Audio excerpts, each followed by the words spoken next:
Testing, testing. I'm here. I'm here. You're here? Yeah. No, you're I'm you're here. Oh, you're there. just I'm here.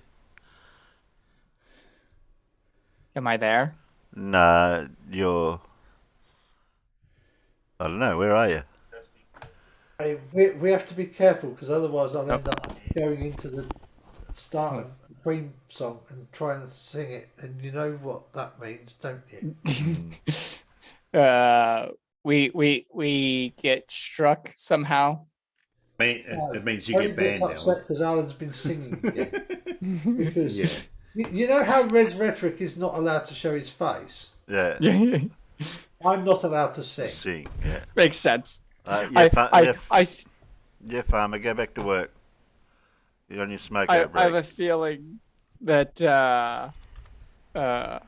somehow the YouTube algorithm would still pick it up and ban Terry because Terry's just that unlucky. Yeah. Yeah, but then Alan sings that bad. I don't think the YouTube would pick up the tempo or the. Yeah. I'm really surprised. There's a young pianist over here who plays the public pianos in Waterloo Station and King's Cross Yeah. Station, and he's absolutely brilliant. He's on YouTube. He did a 30-minute medley of Queen tracks that he'd arranged for piano himself, You know who Huh. it is? and he's like 14 years old when he did it. Damn. And he played the whole lot off. And I didn't hear any mistakes, but then I'm not that musical. Paul might know, but I can't remember what his name was. I know there's one guy over there that does a lot of piano work, Brendan Kavanagh, but he's not particularly young. I've watched a few YouTubes where this guy just comes into a random shopping mall and plays this random piano that's in the shopping mall and makes out that he's not really a pianist, but off he goes and plays. I don't know who that is. Yeah, see, they've got I don't know where it started, but they've got this thing on a lot of the mainline railway stations, terminus stations in London, where there are pianos there, and anybody can just sit down and play it. Yeah, that's the sort of one I'm Interesting. thinking of. Videos I've seen. But this 30 Yeah, minute medley. Brendan Kavanagh does a lot of those videos. Yeah, the young lad that was doing this, he was playing for half an hour, and somebody came up to his dad afterwards and said that was absolutely brilliant. I stood here, I had to stand here and listen, and I've missed my train. Oh, Paul's got a question, clue, and somebody's already got it. The father of algebra. Yeah, it's Oh, will you stop doing it, Riley? I'm trying to read. The father of algebra solved hundreds of algebraic equations in his great work Arithmetica. He was also the first Arithmetica. He was also the first to use algebraic notation and symbolism. And he was Diophantus. Deuteronomy. Yep. I don't know. That's my first guess. I mean, I could have said Diophantus. You could have said Diophantus. Deophosaurus.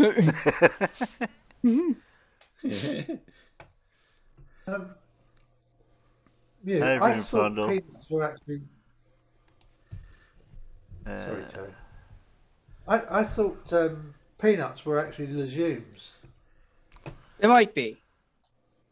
And somebody did mention before. I thought those were related to beans. Am I off? Yeah, I Somebody think did legumes mention are before that related to beans. said something about Gary, and I went, oh yeah, it's just a little bit of Gary. It's not. We'll play. We'll do it first, and that way we can just put it behind us, and then we can move on. Yeah. I know they're not nuts. Oh, don't they call them nuts? Yeah, Well, peanuts they aren't must be nuts. nuts then. Same with cashews. Oh, no, they're not nuts because it's cashews.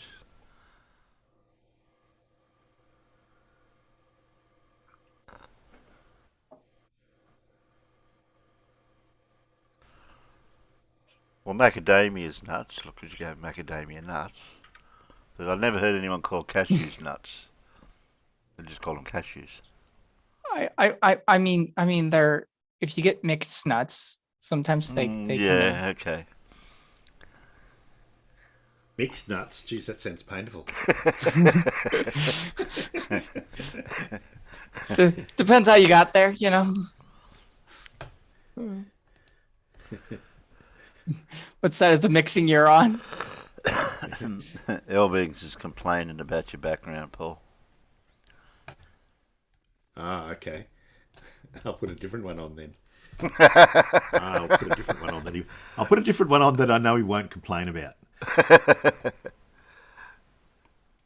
Yeah. So peanuts are legumes, and they're part of the bean or pea family. I thought lagoons is those bodies of water that. No, not a lagoon, a Oh. legume. Lagoon. That's a classic, Terry. Nice one, Derry. It's I give you 5 points. Okay. yeah, I would say it's another one of those words with excessive letters in it, isn't it, for an American? Because it's got a U in there. I think you pronounce the U in legumes. Or are you talking about lagoon? No, I was talking about the Zooms or however it is you pronounce the damn things. Legumes? It does have a U, but I believe we pronounce the U. I don't know if you pronounce the U. Legumes. Yeah. Thank you, Paul. I Yes. This legumes nonsense. Legumes. Whatever. Legumes. Legumes. often have problems with pronunciation and Yeah. The people that say it legumes also say emu, right? Yeah, exactly. You know what? When I'm half asleep, I'll say things however I feel like it. yeah. Well, that's how I thought it was. Emu. Emu. Emu. Yeah, because of the No. vowel. It's an oo, like it's A-E-I-O-U.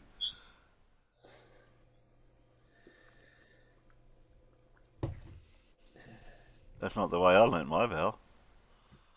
Oh, did I click that?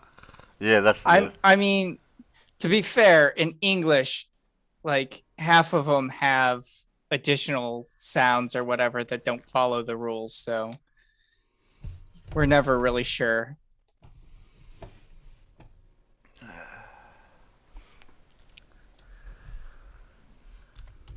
Oh, Blue popped in. Blue popped in. Where'd Blue pop in? Yeah, Discord. He popped in. Yeah, we don't hear the Discord when we're got OBS going, which is something that OBS does. It cuts out the sound. So you don't hear him go over there. Yeah. Emu is an electric cow. Okay, Dean. Yeah.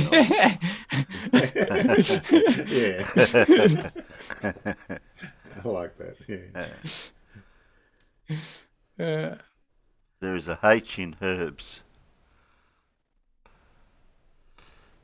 Yeah, of course Yes. there's a H.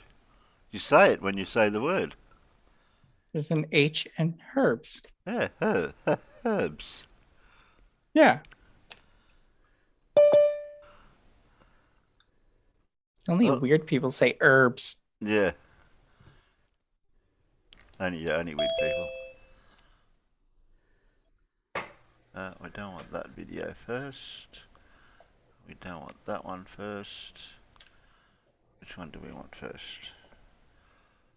Where is it? It sounds like a French thing to do. Oh, that's the one we want first.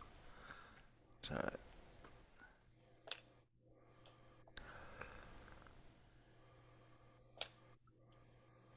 Herbie.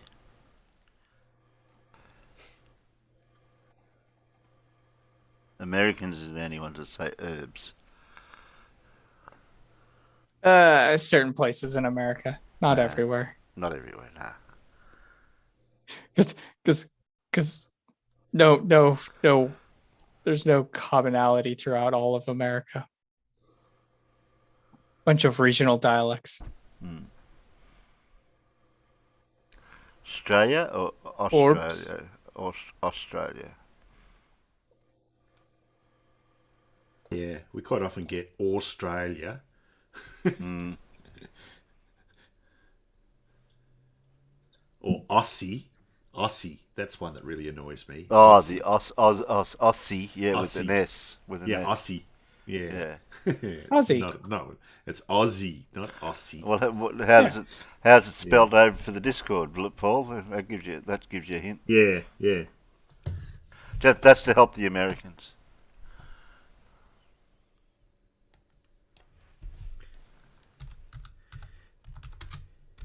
A little wolf like G'day, killing. mate. Oh, g'day, mate. G'day, Blue. G'day, Alan. Like Illinois. Yeah, the Nois. Yeah. Yeah. I don't know what other Oh, word. well. I don't know any other English word that has the Nois as noi.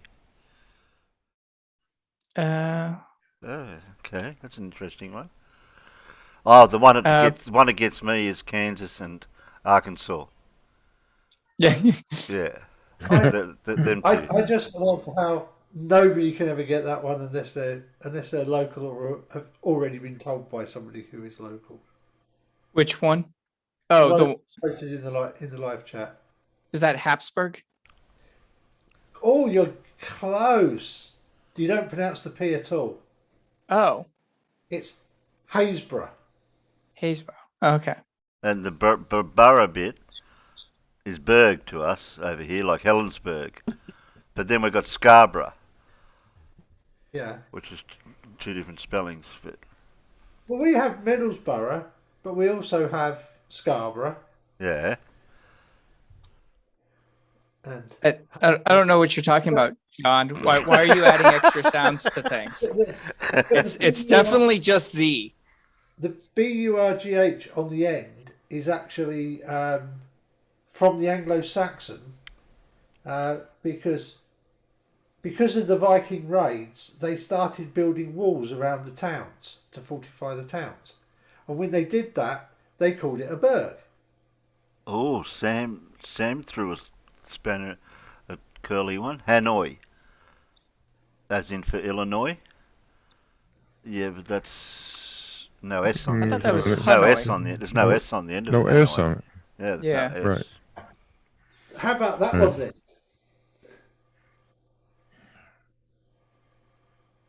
Yeah, Which you'll one? get them all really irate if you call it Illinois. Don't Yeah. do that. Yeah. Yeah. I just stuck another one that a lot of people just don't get. Even I. A city Hui. that's HUY.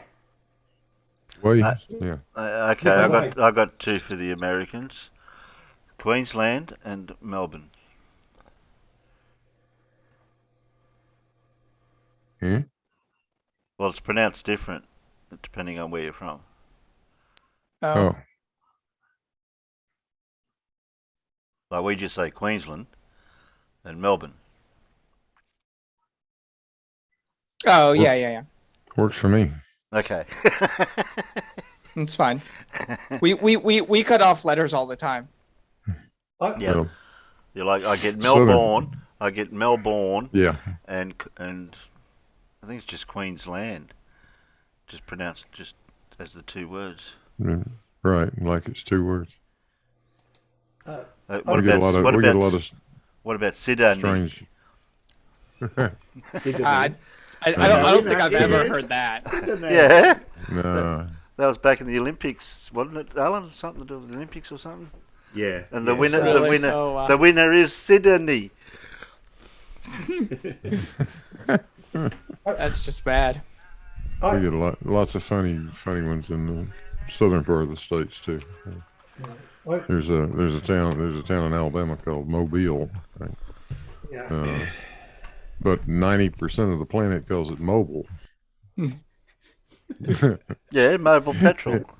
Yeah. Uh, Mobile Let's- Alabama. No, I'm sorry. It's not moving around, you dipshit. It's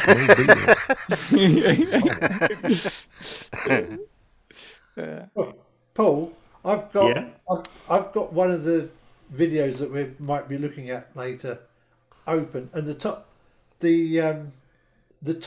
comment in it starts thus: the force of the gravity is the force of the acceleration. When you subtract the acceleration of gravity from the equation, I thought that kind of was appropriate for what is behind you at the moment. Wait, can you say that again? Yeah, that sort of hurt me brain, that one.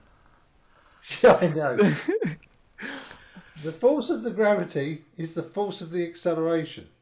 I should have just stopped there rather than going. When you subtract the acceleration. Yeah. You You're should just have, making yeah. it worse. You're just making it worse, Alan. I realize now that I do need alcohol to be on this stream. It's not a requirement. Distance works by the direction of that force. It is perpendicular to the tangent over the horizon on the horizon. It's not a requirement, but it does help, Hi, Carl. especially once Lindsay pops up. Why is the show early? What do you mean early? Because you're not starting at like 4 a.m. Oh, You started on time. I wonder how many peanuts realise that.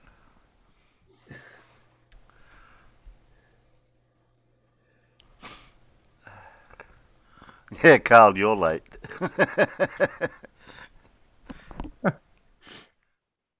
Oh, how's the hand?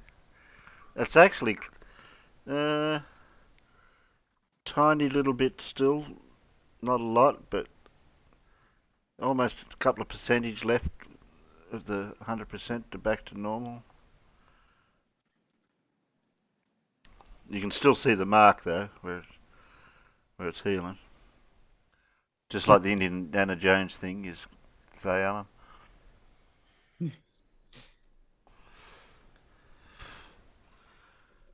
Okay. Well, you better rip the band-aid off this first one. I got it right at the right timestamp. I hope. Now, it's not this person's full-on dirt mode, so to speak, but it's just an example.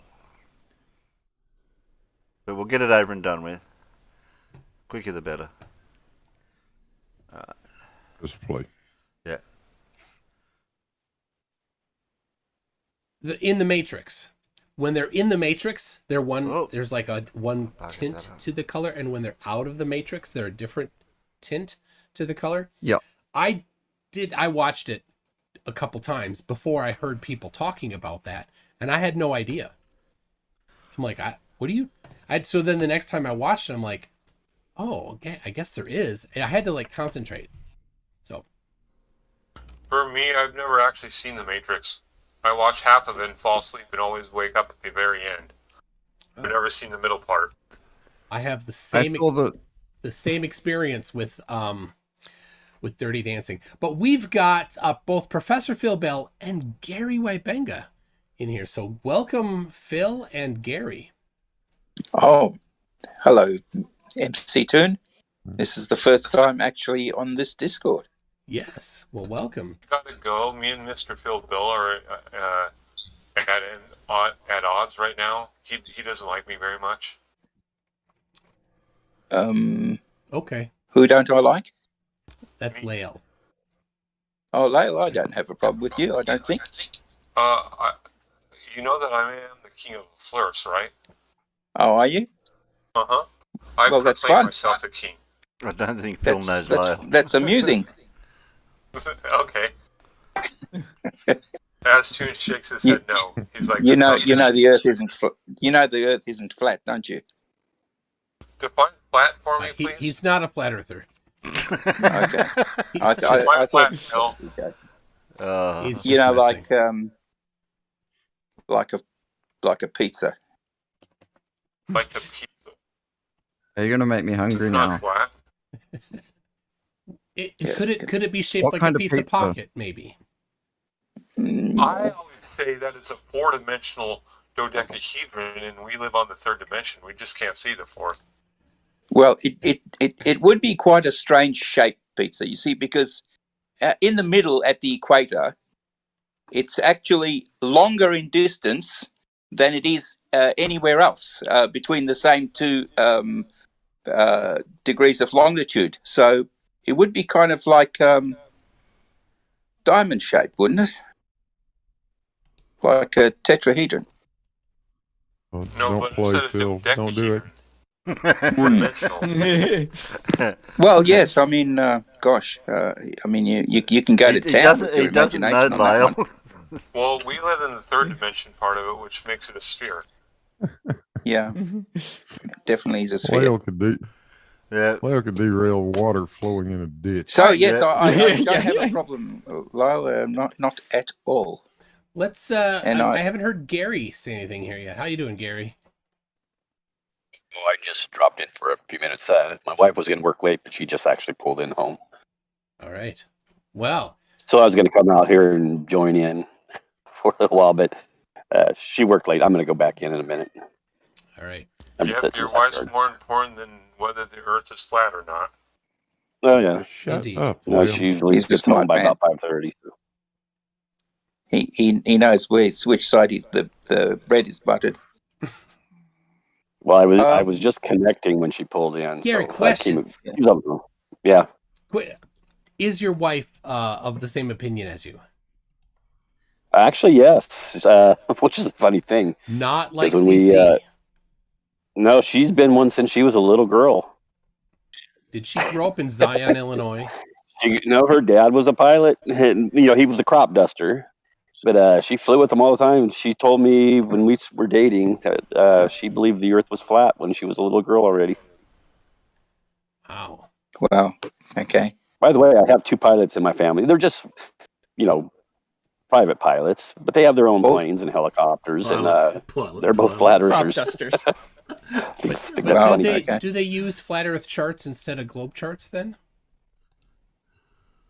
Like the one, because if it says it's a projection, a Lambert conformal conic projection, then that's not a flat Earth chart. Oh, he didn't know. No. Oh, I think he dropped out. Oh, he's out. Wife must have come home. But Yep. Hey, I wasn't serious about what I said earlier. If you want to try to set up a formal debate between me and Jaron, I was actually being pretty serious there. Oh, he's back. All right, I hit a button accidentally. Okay. So yeah, the question was, do they, when they chart their routes, their flights? I don't know what they do with all their stuff. Okay. I have no idea. One's a helicopter pilot, but he has his own helicopter, but he's a crop duster, and the other one's just has a Bonanza Beechcraft. A small one. Okay. He just flies it for pleasure. Okay. And he actually thinks the Earth is flat. Yes. And it had nothing to do with me. It had nothing to do with me. I didn't even know they were until a couple Christmases ago. I mean, that's a pretty far-reaching thing to think the Earth is flat. Not really. You've got to think about you've got to deny a whole bunch of stuff. No, I don't think so. Well, let's have a chat about that tomorrow. At this. Yeah, they have not contacted me, Phil. Oh, look, I think if you just show up, he was supposed to contact me, and he hasn't. But who evidently the time was set for 1 p.m. my time, but I won't even be home yet. No, it's 9 p.m. GMT. So is that? Yeah, I think that's 1 p.m. my time. Oh, is it?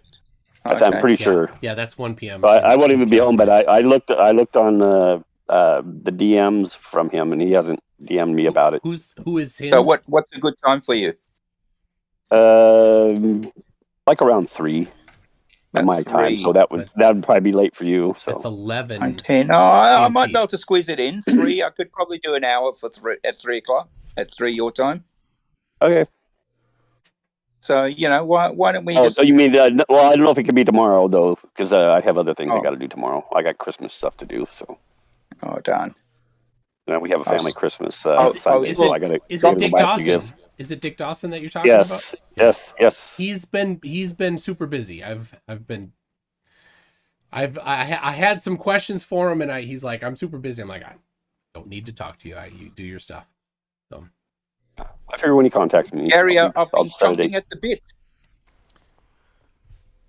Yeah, I'm ready. except not tomorrow. Good evening, everybody. No, because we have a family Christmas at my sister's, like a white elephant type thing. We all get together, and I got to buy a few gifts for it. So Now, you told me once Sunday, that and I got to work both. I got to work Friday, Saturday, and Sunday. So Okay. I got to do it after work. Can I ask you a Couldn't do question, Gary? You mentioned once to me that you agreed that satellites are a thing. Yeah. Is that still your view? Yeah, I'm obviously things are up there. Okay, yeah, of course, because we can see them. I mean, you can actually track them. I So watched. yeah, no, I watched. that's actually pretty good to be I on the watched same page. SpaceX there, fly right? right over my backyard where I was sitting. But you think they go around in a circle, right? Yes. How do they get fuel? I don't know, and I don't think you know everything either. Oh, I pretty Do you much think do you know? in this case. Hold it. Can I ask you just a question? Do you think you know every way they propel themselves and everything? You bet. You think they tell you? So they tell you everything. You're privy to all secrets. Absolutely. In fact, I know more No. than the boss. Oh yeah. Okay. Oh, And so they let you on these programs. Engineers know more than the boss. Absolutely. No. Absolutely. No. Yeah. I'm sorry. They don't tell you everything. I'm not even. But anyhow, they're up there. a Well, that's fully another argument. They're up there. Sorry. I'm not I'm pretty fully sure I know engineer, more but than the boss. I'm pretty sure That's there's a why lot of people that know a lot more than you. I'm I'm not saying you're dumb. That's That's not saying you're dumb. I just say there's a lot more stuff going on than you have any idea about, or Look, or they anybody don't on use here. any fuel. They So, wouldn't how if do you they knew do all that? this stuff. They wouldn't. Trust me, they wouldn't let you on these programs. Yeah, there's no problem. It's pretty common Yeah. knowledge how these things work. No, I don't think it is.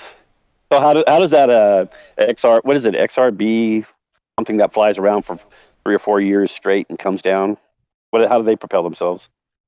Well, How do they do only everything? Oh, satellites in can be up orbit, you there dip. for Oh, like no, I'm 20 not talking years. about a satellite. I'm talking about that one that it self flies or whatever, right? And it goes up, and then nobody knows where it's going except for a few people at the top somewhere, and it stays up for 3 or 4 years, I think, sometimes, or maybe that could be exact. I could be wrong on that, but it stays up for a long, long time. Yeah, And not they 20 years. They right? don't tell you what it's doing. They don't say where it's going. I don't hear of anybody tracking them with their P900s or telescopes either. Well, they certainly do track because satellites. that's how you track them. No, I'm not talking about satellites. I'm talking about that one particular one. Oh, look, it doesn't matter. My point is you're not privy to everything. I definitely am with the satellites. I can tell you a lot about them. Maybe. I'm sure you know some stuff. They don't need fuel. How do you suppose they stay up there? I have no idea. They don't tell me. Well, it's common knowledge. You can look it up. Maybe they're surfing on electromagnetic waves. Who knows? That's not how you can look it up. works. I don't know. I don't know how it works. There's lots of people. That's just a random. I just threw that out there. I just say that they did do some experiments on the ISS for electromagnetic propulsion. So that was actually in some of the publications you could read. The ISS is definitely another satellite, and works the same way. I don't think you know how it actually flies. Oh, I'm pretty sure I do. No, I'm pretty sure you don't. It's common knowledge. No, it's fact, not. They don't. Gary, could I suggest tell you everything? You're not privy. You're not Gary, that could I high up. suggest You might that be you in satellites. You're not that high up. That you answer. I'm sorry. That you get the actual the how it actually works instead of just saying you don't know. How are you going to find it? For next. Where are you going to find? Debate. Do you know how that one I've been talking about flies? I don't know the specific craft. Are you talking about an airplane? An airplane? No, it almost looks like a shuttle type vehicle. Yeah, I think it's called the XRB-15, but yeah, I could be wrong. That was in orbit. Yeah, and they don't tell you where it's going, and nobody that like us is tracking it. Not Wolfie, not anybody else is tracking that with any telescope or computer system. Nobody knows where it's going. They don't tell you everything. Gary, you know that most satellites, they're sort of shaped like a cylinder with a bunch of solar panels hanging off the top of it. There's no flight surfaces, and yet they can fly at least 10 times faster than an F-16. How do they do that? Well, because there's not very many particles up there, are there? There's not a lot of friction, right? So how do they propel There's not very much friction. Am I correct? Well, am I correct? Then what's keeping them up, Gary? And hold it. Was I correct? There's not much friction up there, right? Yeah, you're right. There is very little friction, but okay. by the same token, that's a problem for flying, isn't it? Well, unless they're propelling on some kind of electromagnetic wave or something else that we don't know about. That's not how Have you exhausted all possibilities Gary, in your mind? Sorry. I nearly Seriously, no, that's a serious question. Do you think you've exhausted all possibilities in your mind? Well, you know every possibility, and it's just not possible they have another way of doing things. So, it's Gary, impossible. there's some things that you can see. Well, could you answer that question first, though? Could you answer that first? Of course. Because it's important. So you agree that you have not exhausted every possibility that they could be flying, right? You don't know everything. I'm sure you're smart. I know you're smart. I know you're not dumb. Okay. But you don't know everything. But Gary, the rocket goes up there, and then it turns sideways, and just like it would do if it was going to circle. Orbit. Sorry, I'm sorry I interrupted. The rocket goes into a transfer orbit, and then ejects the satellite, and you can actually see that happen. You can actually see that happen. I have no problem with that. And then from there, that satellite is taken into a permanent orbit. Yeah, and they're not very far. There's no fuel involved. Oh, I didn't say there was. But Gary, like I said, you don't know every possibility of how they could be doing things. You don't. But of course, Gary. You have to entertain the thought there could be ways they have of propelling that we don't know. Who's they? The ones that are way up at the top, that are way above you or I. You think everybody knows everything underneath them? No. So what you're saying, Gary? Yeah, what you're saying, Gary, is the people that build it, the people that design it, the people that launch it and control it, they know nothing. It's only the people at the top that know how it works. Seems like that. I think so. Yeah, I think that's quite possible. And does that make sense to you, Gary? I'm not saying that's what happens, but I'm just saying it's quite possible. But that's your proposition, isn't it? It's also possible that. Well, you're really only looking at something on a computer screen, right? If I can just say something, you're also just. I'm 5 more minutes, and I got to go in. And I'll do this another night. Any serious accomplishment that happens, whether it's satellite or even smaller stuff like, for me, I actually do a lot of machining for drainage systems. If I come up with a really interesting idea, I'm going to tell people about it. Not everybody does. Wonder if it's the whole. Wonder if it. Just entertain this thought. Wonder if it's a spiritual thing that is above our heads, that we don't really realize what they're trying to actually do. Is that a possibility, or is that impossible and it could never happen? You can't just a quick thought. I'm just getting you to try to think that there might be other possibilities of everything you think is going on, but they could describe it in such a way that you would think it was one thing, and it would be easy to think that. So, I'm too close to it, Gary. Hold on, Gary. The XRB-15. Yes. That's an underground mining inclined person vehicle. Well, I don't know what it is. But people are saying maybe I could have got the wrong name. The X-37B.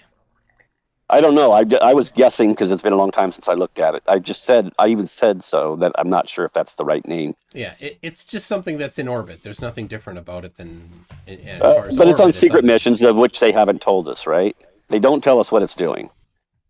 You don't know any private person that can track it, right? Not Professor Phil, not Wolfie. You could track it. Not this one, no. They don't tell you where it's going, so nobody knows other than certain high ups, where it's going and what it's doing and what its missions are. So They just give you very little information. You can't find where it is. It's not possible to track You its won't. location. No, you won't find it and track it. That's right. Gary, do you think on the other side of the ledger, if you look at the other side of the ledger, do you think that it's all the things that we say it happens actually does happen? So you're saying that there's one possibility that it doesn't, but on our I entertain the thought all the time. That's why I keep looking at it.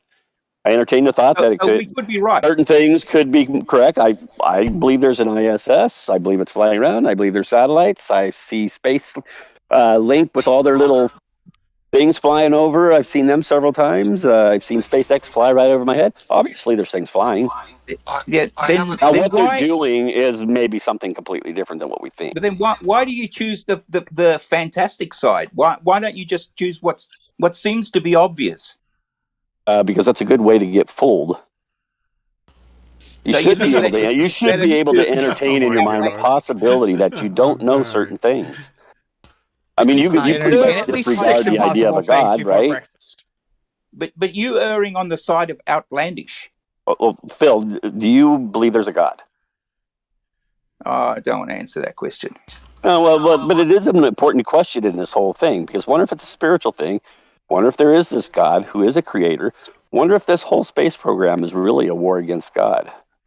You know, McToon, you know in the Bible that Lucifer wanted to When did he take over? Wait. Can I ask McToon a question? Can I ask McToon? Am I saying that right? Is it McToon or MC Get in there before you have to go. I still don't know. Hold it. Hold on, Leo. I'm MC Toon, the worst rapper in the world. Okay, no, I wanted to make sure I call you both, I think, but got what I was going to ask. What were we talking about? Quick observation that may hold get you back on, on people. track. Gary's asking a question of me, and I think it's fine for him to ask it. Let's hear it. You're talking about the Bible. Oh, okay.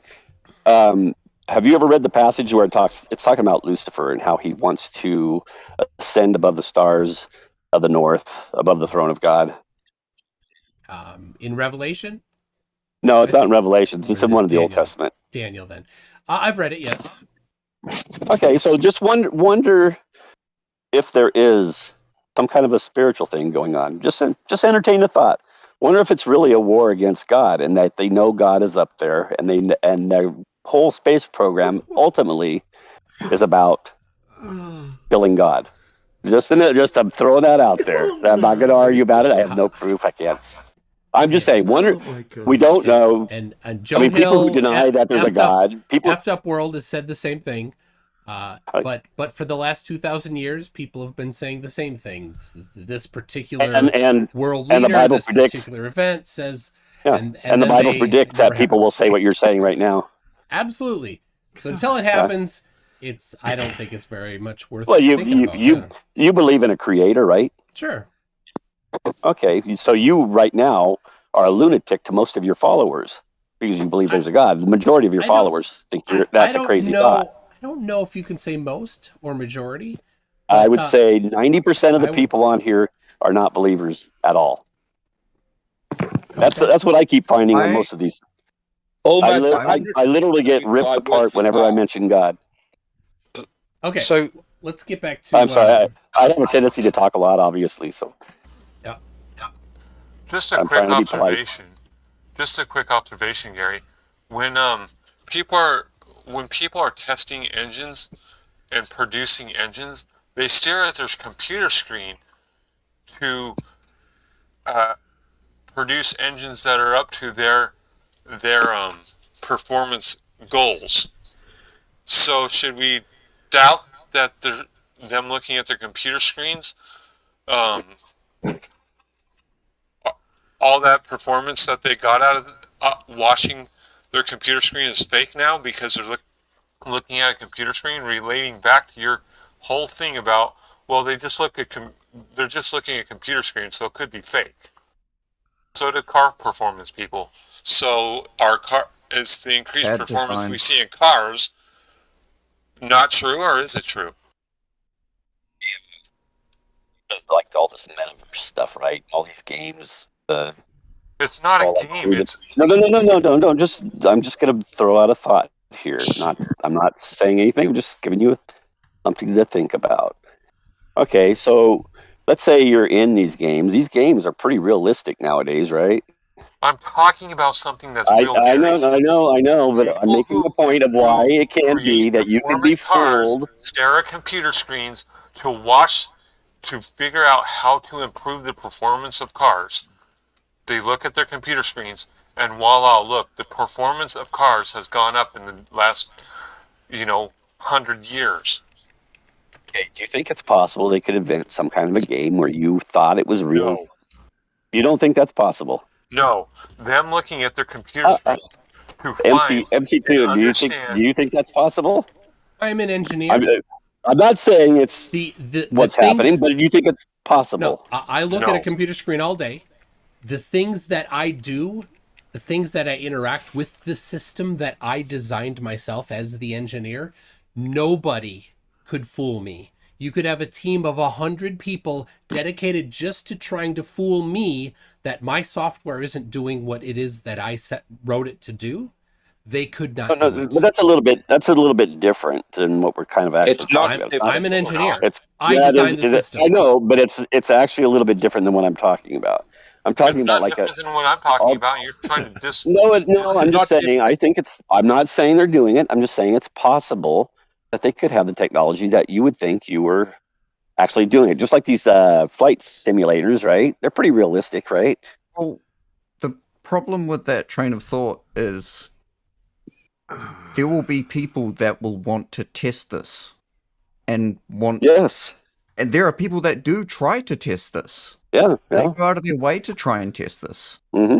But I give you a specific example, and you're like trying to shoot it down, like saying, "Can it be fake?" No, because the performance of cars has increased over the past 100 years, directly proportional to the people who look at their computer screens and test to see what would give cars better performance.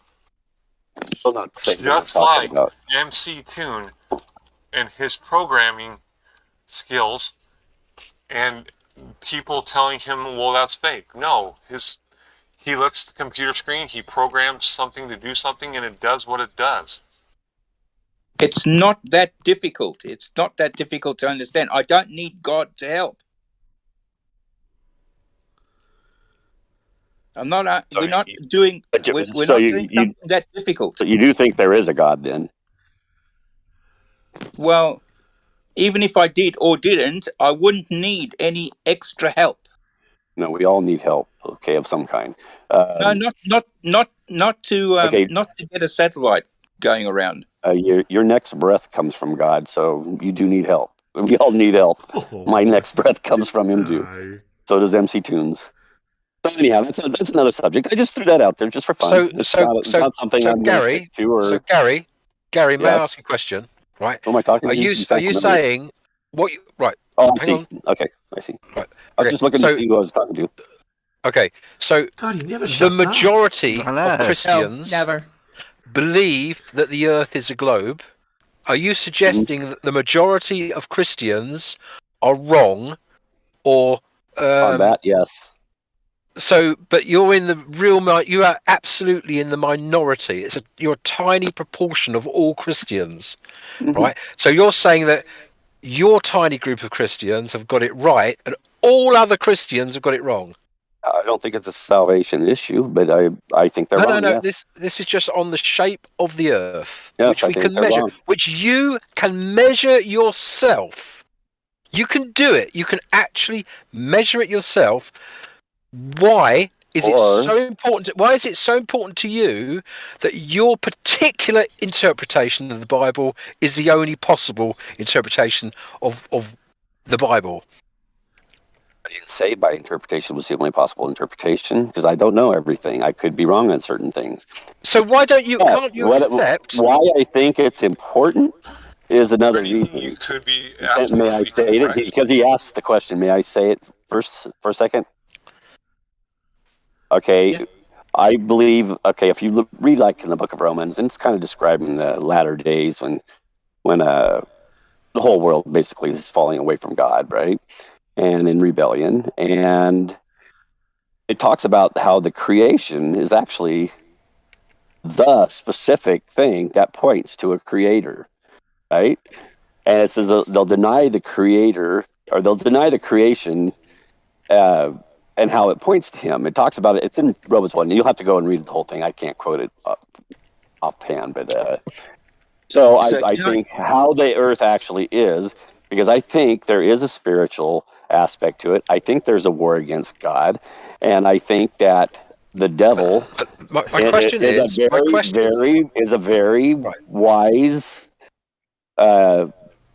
He's very tricky, and I think he ultimately converted a round circle Earth into a round ball, and that's why I think. And he made it so it tilted, and it rotated, and it moved in an elliptical orbit around the sun in such a way that you would get all the same angles as you would get off of circling sun and moon that are spiraling inward and outward in elliptical orbits around the Earth. I think it all works the same way. You can predict the same kind of things. No, you We can't. just need somebody. I don't know. Oh. So, all right. I gotta go too. I'll come back another If night. you I hand have wave, one you can. question for you. Okay. If I have a Mobius band of length 5/0, what would the what would be your the math anion? I'm not a math person. But what would be the anion of the I'm not going to cation? waste my time. Okay, I'm not going to waste my time on math. I don't do math. MC Toon, you know what series Sorry, says MC about Toon, sorry. 5/0? You've Just got as no a- Hey, friend. math isn't everything. Gary, you can all right, you can hide Gary, things with math. I did a poll, Gary. 160 votes. And this surprised You know what's me. good? This surprised me. Is there a supernatural realm? Yes, and possibly got 50%, but definitely not got 50%. So your I'm 90%, surprised. your 90% was wrong. I thought it'd be between 90 and 50. I didn't think it would be. I thought there'd be more atheists. So there we go. We got about 50% atheists and Well, 50% not. if you look at the polls when FTFT does them, it's usually running around 90. Yeah, I Could wouldn't be. call myself an atheist, but I don't necessarily believe in a god. MC either. Toon, thanks for having me. I'm agnostic. Yeah, thank you, Phil. See you, Phil. No worries. I'll Catch you later. see you in the future here close soon. Yes, yeah, look, just anytime, Gary. Anytime. As a result pleasure of my meeting you, Catholic Phil. upbringing and being taught by Jesuit priests, I am staunchly atheist. I think that's it. Isn't it? Was it And I actually am Jesuit? definitely not atheist. Actual That's it. Yeah, that's it. Yeah.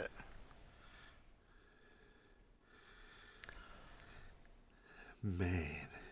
Has he ever lined up a debate where he's actually been on a debate, or is it always just pops in and promises to go on a debate but never does? That's pretty much it. Yeah, he was supposed to be setting up something more, but I think it kept falling through. You sort of got to At get least him. that's the argument. Yeah, you got to get him there and then. Otherwise, that's it. But he went straight into the God argument there. Just, all of a sudden changed tack when he was getting cornered. Yeah. Strangely. It's the only argument he's got.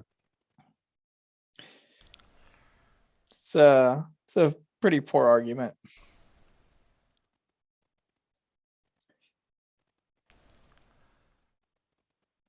Yeah, the fact of him telling Professor Bell that he knows more, that or not that he knows more, but that the Professor Bell doesn't know what he's actually doing. Yeah, but somebody above him. He did slide in. Oh, he's sitting in front of a computer screen doing stuff, but that's not all there is to it. No, the thing that gets me is that he always comes up with, have you thought of all possibilities? Could there be another way? Well, that's the thing we're actually asking you, Gary, is can you find another way that logically works, that the mathematics works for, that explains everything? And the answer to that, of course, is no. None of these flat earthers like Gary or anyone else that's a flat earther has ever come up with another way to explain what we see. And that's what we keep on asking them. Have you got another way? They'll sit there and they'll tell us, well, have you considered everything? Well, yes, we have. And we've rejected most of the things that you put in front of us for a good reason. We have considered it and rejected it, but you refuse to consider what's blatantly obvious right in front of your nose. You reject the obvious explanation and the one that logically works and is really simple for a possibility that there could be another way. That's what I don't get about them. Well, I will say that it's not always simple in like the intuitive sense. It's simple in that it is the simplest, most consistent answer, in the complex system. But it doesn't mean that it's always the first thing that we jump to. But that's why some of this stuff takes a while for us to discover, But yeah, we worked through it. We considered a bunch of options and we picked the one that worked the best. I mean, that's the thing. The point is that, yes, we have considered all these other options. And they just assume that we haven't. That throughout history, what have we done? We've thought of all of these options. We've tested all these things. We have considered them and rejected them. Yeah. For a reason.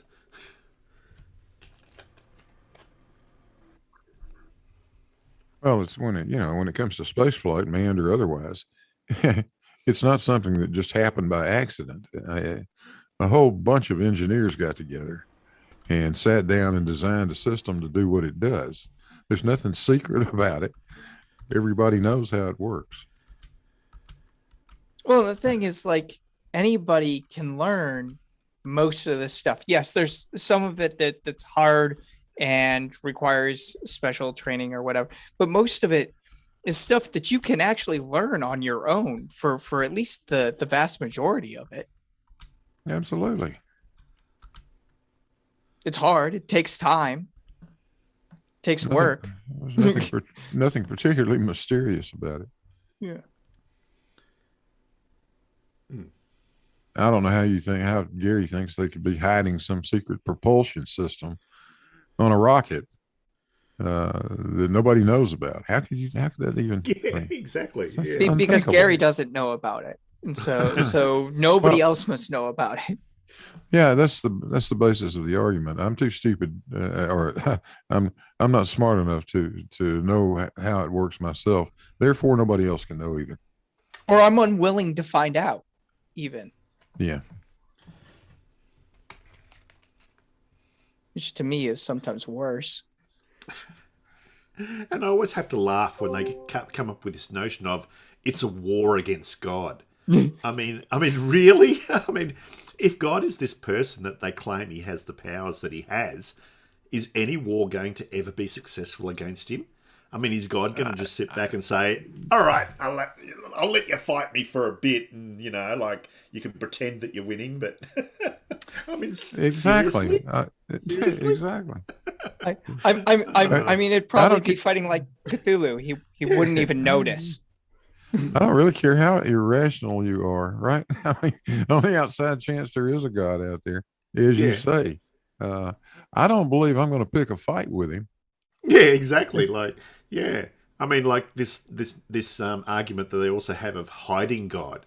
I mean, can you imagine if you're God and one of your subjects comes up to you and says, look, we just want you to pretend that you're not here. So we just want you to go hide in that room for a bit there and don't come out and let anyone know that you're real. Can you do that for us? Oh yeah, okay. Like, how ridiculous a notion is that? It'd be like taking a single tree branch and putting it in front of the Statue of Liberty and going, you can't see it. Yeah. Oh man. Oh, Alan dropped out.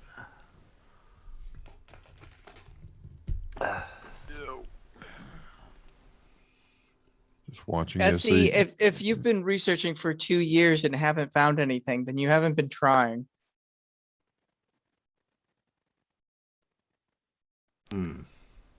Yes, yeah. SE says maybe we're better than him. Yeah, we are actually, SE. Much better. If Can we answer could, that question. if we could get a 5-word answer out of SC of what his problem is with what his topic that he's mentioning, we'd be like if he doesn't know anything about how cameras work, well then what's the argument? I'll help you out, Essie. When Googling for things, leave flat Earth out of the search bar. Yeah. Just like don't work. How do flat Earth cameras work? Just how do cameras work? You'll find lots of information. Well, SE makes the leap immediately. The assumption that in order to get a camera to work in outer space, you would have to do something very special to it. Not necessarily, SE. No, not really. What happens? Seal it. What would you say? What would you say to this, SC? Suppose a standard Hasselblad works just goddamn fine in outer space. It would work just as fine on Earth as what it would in outer space. Be no difference. Yeah. What would be the reason to modify something that already would work? Yeah. And why would you do that? Think of all the environmental conditions that we can make cameras operate in on the Earth here. You know, high temperature, low temperature, vacuums, all sorts of places that we can put cameras in, and they actually work fine. Underwater. So why can't we make a camera that works in space? Yeah, it's underwater. Not that hard. Completely opposite. Exactly. Yeah. So how does a camera work underwater? Then SC Montreal. I was going to say I'm willing to entertain that there was some slight modification made to it. Why wouldn't we be able to make that? Well, they weren't going to be looking through viewfinders, so they eliminated all that stuff. They didn't need any of that. Didn't need any of that. Yeah. They would not have been able to utilize it anyway. So what they did to a standard Hasselblad is just strip some stuff out of it. Like, remember back in the old days, you used to have the box brownies. I remember growing up, my mum had one of them. And it had just the viewfinder, like a little lens at the top that you just sort of looked into and then took a photo. So basically a box with film in it, and that's about it. Yeah, they're not terribly complicated. So, SC,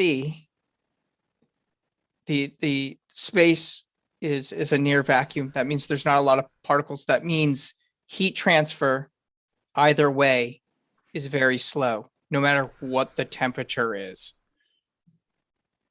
Things don't heat up or cool down very quickly in space. Now he's saying we're making his point for him. What? No, that you're wrong, that he's wrong and we're right. Yeah. Okay. That's normally his there point. we go. Thanks for that. He's been making a point of being wrong for a long time. That's right. Yeah.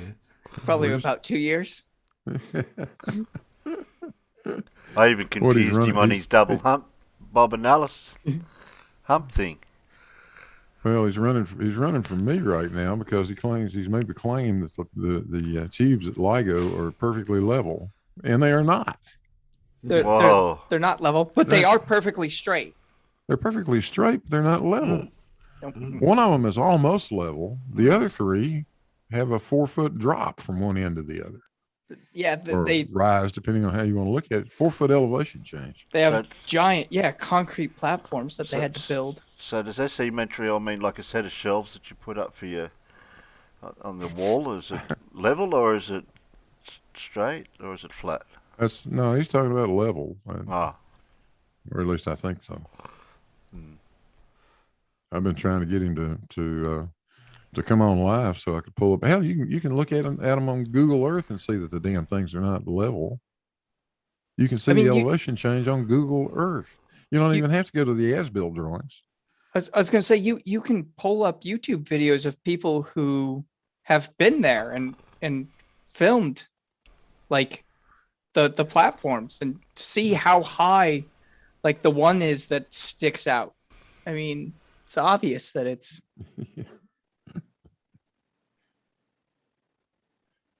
they're all butthurt because they want to maintain that those mirrors are hanging like pendula, and therefore the surface of the mirror has to be vertical, perfectly vertical, right?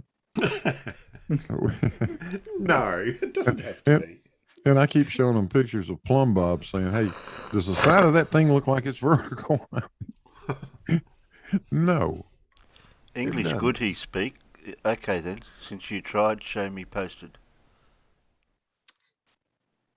Montreal, why do we have to do your work for you? Yeah, but it's English speak good he does. So I couldn't understand what he was saying.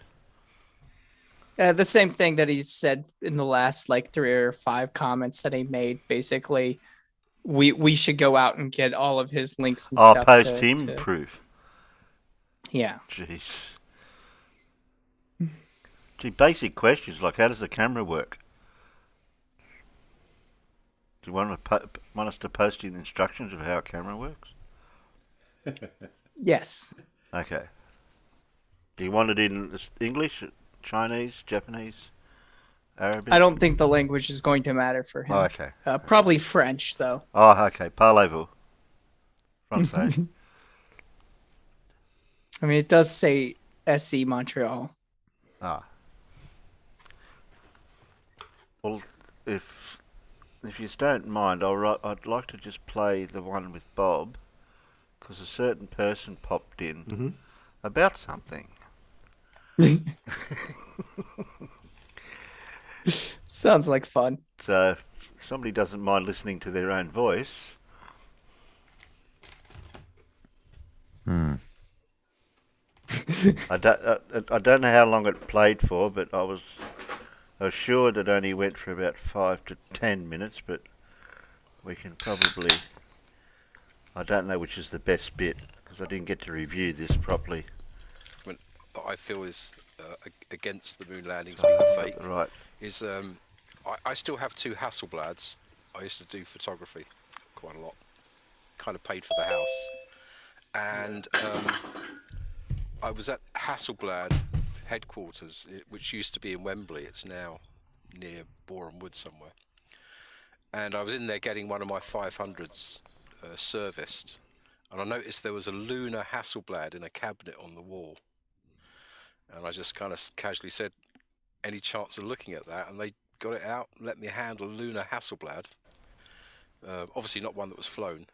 And I just thought, you know, looking back at it, if any of this was a hoax, why would they have gone to the extent of having things like that on display? You know, why would the Americans even bother commissioning a Swedish camera company to make special cameras just for the moon? You know, because they knew that you'd ask at some point. Ah, okay. So forward planning. Yes. Yeah. Got it. And of course, remember, you can't actually. Nobody can handle one that was actually flown. In truth, because they were too heavy to bring back. Because why bother bringing them back? Yeah. Yeah. They're really Just bring the film. Well, actually, I think they brought the film backs back because they left them in the magazines, didn't they? Yeah, yeah. You wouldn't want to unload one of the big. They were basically 5. They were a converted ELM with a big trigger button on that and various other features. They had a glass reticule between the just in front of the film plane, so you'd get the little crosshairs for measurement purposes on the films. You wouldn't really have that in a standard film back.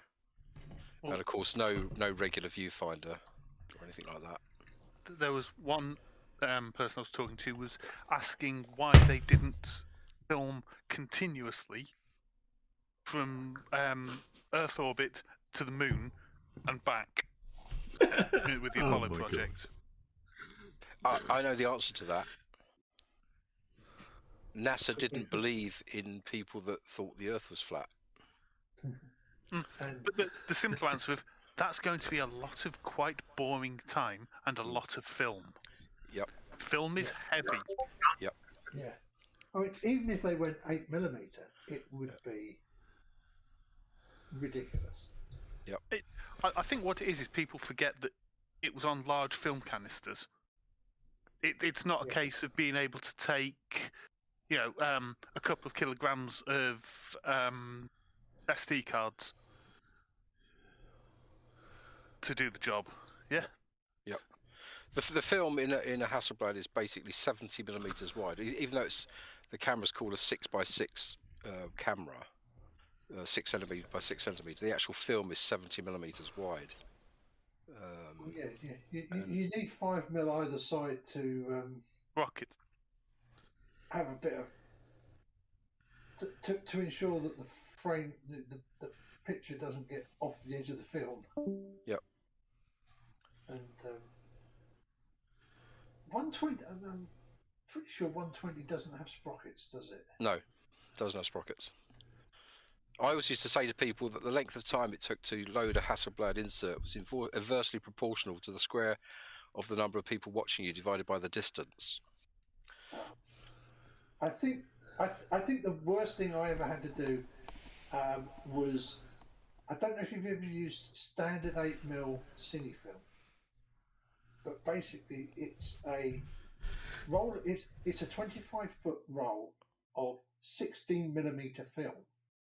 Okay. Sprockets down one side. No, sprockets down both sides. Is it really? 16mm. Right. But with sprockets down both sides, what you do is you have Jump to forward a little manually bit feed it into in onto a take-up spool. Close the camera. You shoot your 25 feet of film. Yeah. You then take the take-up spool out, turn it over, and put it into the feed. Take the one that was the feed and put it in the take-up. Feed it through again, and then you shoot the other half backwards. And then when you send it off to, I always used to use. I did not know that. 40. I always used to use Kodachrome 40. So you sent it off to Hemel Hempstead. Who then sent it to Paris. And they would then develop it and split it down the middle and then splice it together in the middle, so you've got a 50-foot length of film. Oh, right. But of course, it meant that your 3 minutes at 18 frames a second, your 3 minutes of cine film, you could actually only do a 1.5 minute take maximum. All right. Almost long enough for a vomit comet. Yeah, but come on, try dealing with that when you're like 10 years old. Oh my goodness, that's just horrendous. I didn't know that. Does anybody know? Oh, sorry. Hello, SC Montreal. Hello. Chris, is that you? Maybe not. I wanted to ask you guys a question.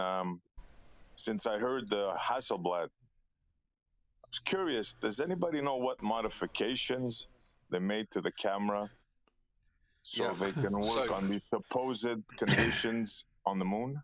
The extreme supposed conditions. Well, one of the first things they would have done is they would have had not the normal lubrication that was inside them. You need to understand that the Hasselblad is a very, very rugged camera, and it's very heavily engineered inside, but the design is relatively simple. They didn't paint them for a start. Did you say a rugged camera? Did you say the Hasselblad is a rugged camera? I've got 2 of them, so I should know. Really? I've owned a total of 4 of them. I've got 2, so I still have 2. You could probably beat somebody to death with it without damage. Very easily. Okay. If you're wanting to know the modifications they made, you're probably going to be best looking at the actual Hasselblad website. Yeah, they'll have information on. I have.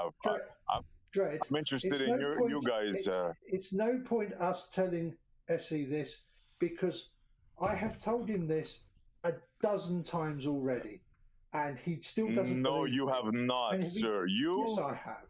You have attempted, and when I have questioned you, you threw me out of. Who was it? Was it? And I think that was Terry. Yeah, you threw me out of Terry's Discord, sir. That's what you did when I questioned you. Correct, I did. Because you had no clue. You had no clue when I questioned you about the camera whatsoever. And when I put you to task, you threw me out. Did you take the hint when that happened, SC? I'm sorry? Did you take the hint that you were becoming annoying? Not because you were raising any interesting points, but you were becoming annoying and they got tired of listening to you? Are you? How do you know, Bob? Were you there? I very well may have been, and I have been there on numerous discussions where you asked this exact same question, and we actually pulled the websites up and went over them with you, and then you turned around and just asked again. It's annoying, Essie. No, you did not. Don't lie, Bob. All right, why don't you go did ahead not and write a follow the report. Write a report on the Hasselback camera and come here and present it, and then give us your problem with it. Okay? A report, yeah. You see, this is what you guys do, man. I question you. You know you have nothing. We're not going to answer your questions. You're going to go ahead and you're going to say, I have very specific problems with this. What are your thoughts on this specific problem? And here's the documentation behind it to show that it is indeed a problem and not just my opinion. So, do you have that information to present us right now, I see? Sure. Great. Go ahead and present it. The screen is yours. I don't need, just listen. Screen's yours. No, screen's yours. Go ahead and put up. I want to see the schematics, and I want to see why you think there's a problem with them. Listen, I didn't come prepared with schematics. I heard Okay, you guys come back when you do. Hasselblad, and I know you guys don't have no clue of what you're talking about, and I'm proving it right now. So, a very simple thing. You will prove nothing.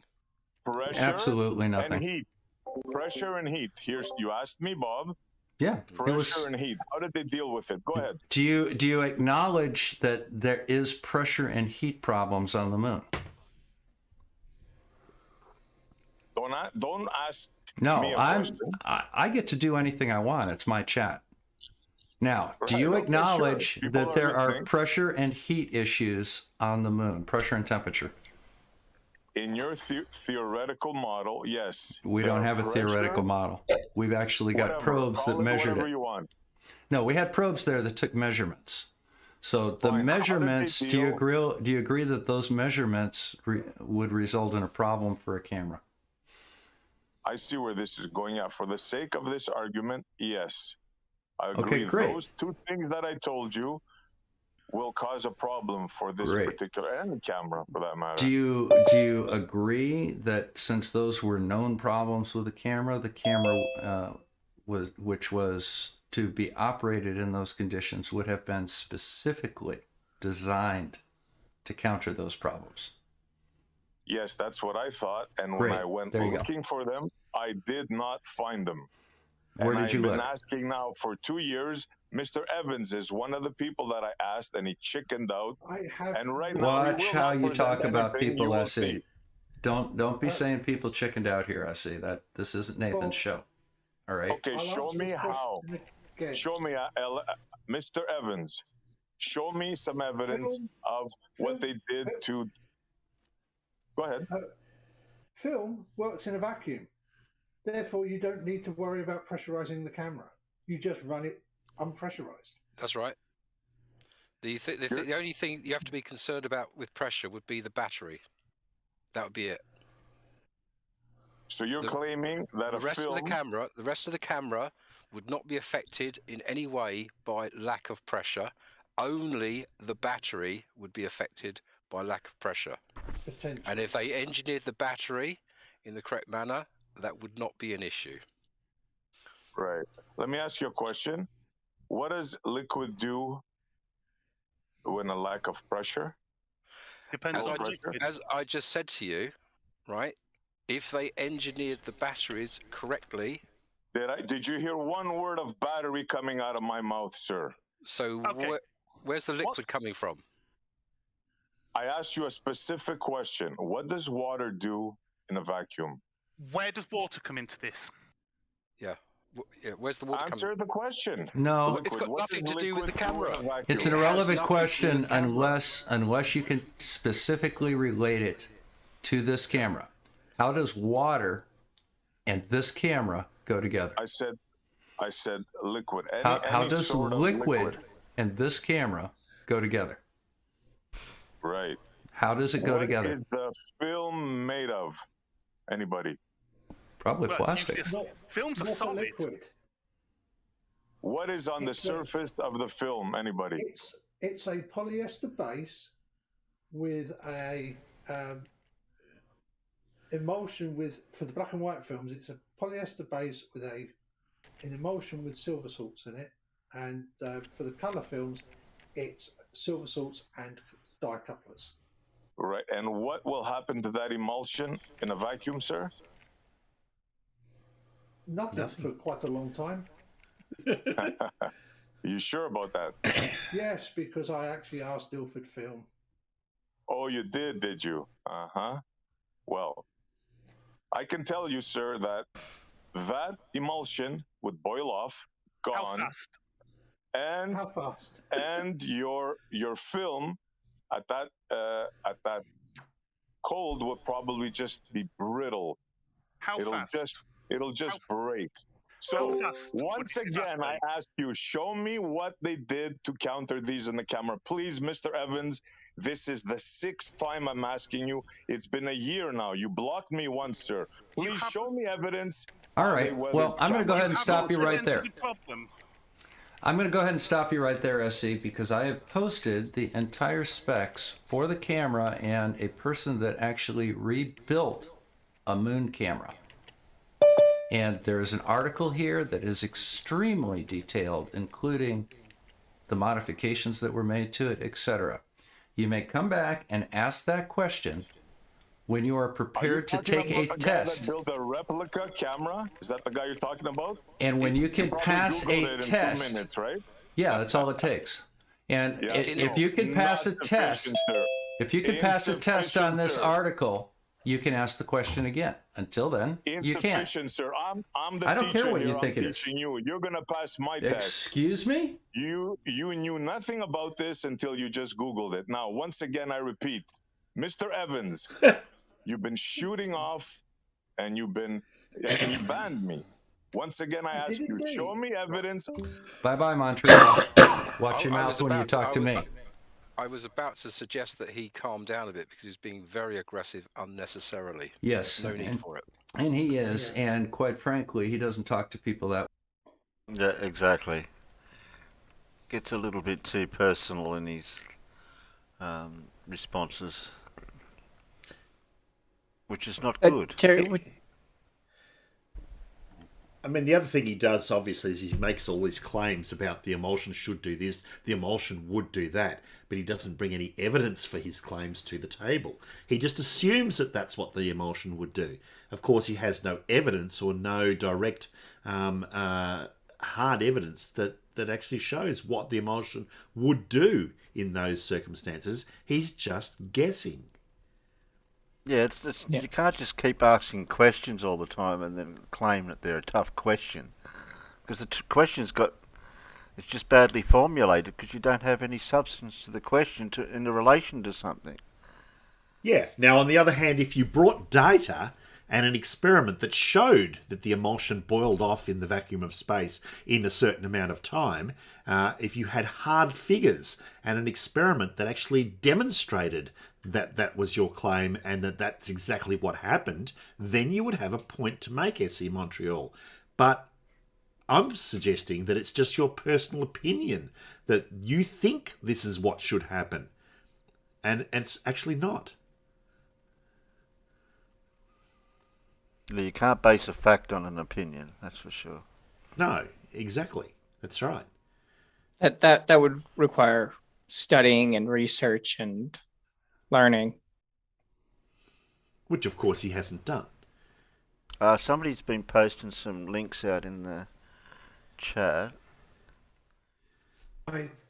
Yeah, we threw a few out for the Hasselblad. Yeah. And we also note that SE Montreal is the first person to start calling people names and personally attacking them, and yet at the same time he whines about people doing personal attacks on him. A bit hypocritical, really.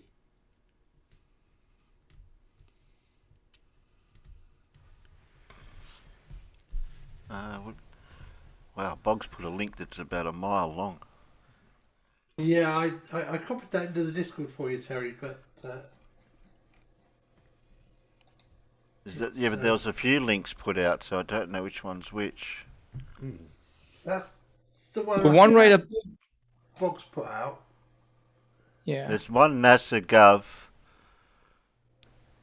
and there was another one that said Hasselblad in the description as well of the link. The Hasselblad one is their website on like the camera, and I put that into the YouTube.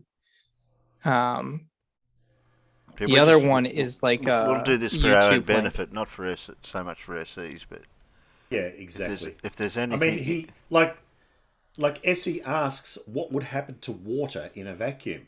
Now, it's like was pointed out to him, it's an absolutely irrelevant question because where in a Hasselblad camera do you find water? You don't. I think he's wanting something specific. I think his point was I think his point was liquid. I think he's trying to find something specific to the camera being used on the moon in those conditions, and this is the citation for it or something. I don't know. Yeah. Well, if he's referring to any of the liquids in the camera, number one, he must identify which liquids in the camera he's talking about, which specific liquids are in the camera, and what properties do they have under the conditions of space. Until he brings those properties to us in hard data form and says, here is a problem. These specific liquids which are used in this camera under these conditions would do this. But no, he hasn't done that. All he is doing is assuming that this is what would happen. Personal opinion, nothing more.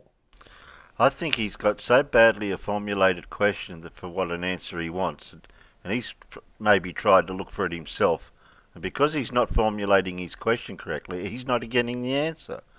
So now he's trying. I don't think he's trying to drill us with the question. We don't understand what his question is. I don't think he's searched for a question, because from what it sounds like is he's come to the conclusion that there is some sort of fluid in the camera, and thus it should act in some predetermined way. And obviously he thinks that it would instantly happen, which just isn't the way that any of this works. I think he's under the misconception that all fluids will do the same thing in the vacuum of space, and that's just simply not true. You can't equate fluids with the properties of water. Water, sure, is a fluid, but it's only one specific fluid. There are many different types of fluids, and they all have different properties in the vacuum of space, right? So they're not all going to behave like water's going to behave in a vacuum. I mean, this is something that's so blatantly obvious that you have to be fooling yourself to think that just because it's a fluid, it's going to behave like water. The only thing that actually behaves like water is water. Water? Yeah, exactly. Well, water actually has a lot of unique properties that makes it. Blue. The other thing that behaves like water is H2O. Yeah, I mean, water as a liquid, as Mute Donkey is about to point out, I think, I'm going to steal his thunder, water is pretty atypical of most fluids. Yeah. It has a lot of special properties that a lot of other fluids actually don't have.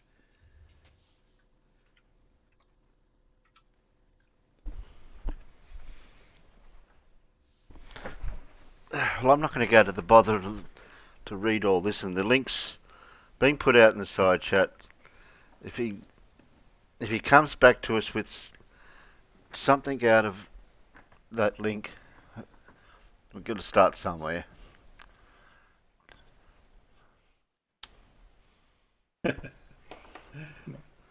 I was going to say, what is it? D2O is the other thing that makes water, heavy water. Yeah. Copy to. I missed the side chat. Oh, copy into Discord. Jinx you. That's Boggs got us a couple another link. Yeah, I can't quite mean- copy him at the same time as I'm playing. Yeah, I got it. So I've got that one. So you don't want to look up Flurf explanations of all this because you're not going to get the relevant facts. Yep. And I think Like that's the same. they're basically telling you how the camera's built for the conditions. What's wrong with that? I've never seen a problem with the, because I remember reading this once before a long time ago when this topic was brought up. They build something for its conditions. I think the problem is when you were searching for it, you didn't put in but flat Earth. Oh, sorry. The problem comes when you assume something should happen instead of actually going and looking at the real data and the real world evidence or what really happens in the real world to something. Well, right? I mean, it's all... When you make conclusions based on your assumptions and those assumptions are actually false, of course your conclusions are meaningless. I mean, you can start with, a guess as a hypothesis, but you've got to do things to move. You've actually got to past test that hypothesis, yeah. Yeah.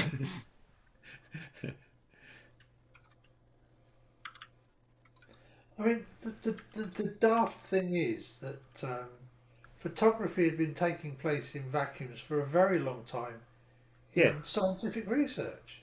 And sometimes the film would be in the vacuum chamber, with the vacuum pulled for much longer than the total time of the Apollo missions. I mean, here's a thought experiment for you. To make a vacuum in a chamber on Earth, you need a vacuum pump, right? And that vacuum pump has moving parts that suck the air out, basically, or move the air out of the vacuum chamber. Now, those moving parts, of course, require lubrication. Don't you think that they would have come up with some engineering method of lubricating those parts while maintaining a vacuum in that system? In other words, they're going to use a liquid that's not going to boil in the vacuum under those conditions. Right? So these are things that have already been thought about over many, many, many years before they even thought about going to the moon. It's not like they hadn't encountered these problems ever before. Actually, with electronics, when you're doing something like a fan or something that rotates a lot, they actually have a evacuated chamber, or always not perfect vacuum, but as best as they can with a lube and ball bearings or whatever to reduce as much friction as possible to get the best spin on it. So I mean, this is something that we have all over the place. It's not something that is special. I mean, yeah. I would think the biggest worry you would have with the lubrication, especially if you were using the camera in the spacecraft, is the fact that on the surface they just ran it. The capsule was at standard atmospheric pressure. During launch, the crew wore their full EVA suits. So as it launched, the pressure just dropped in the capsule until when they were in orbit it was basically evacuated, at which point they then ran the ship with, I think, about 5 it was slightly over the correct partial pressure for O2 in the atmosphere, but they ran it as a pure oxygen environment. And of course, if you're going to use the camera in that, you have to be very careful because a lot of oils and greases will self-ignite in an oxygen environment. Yeah.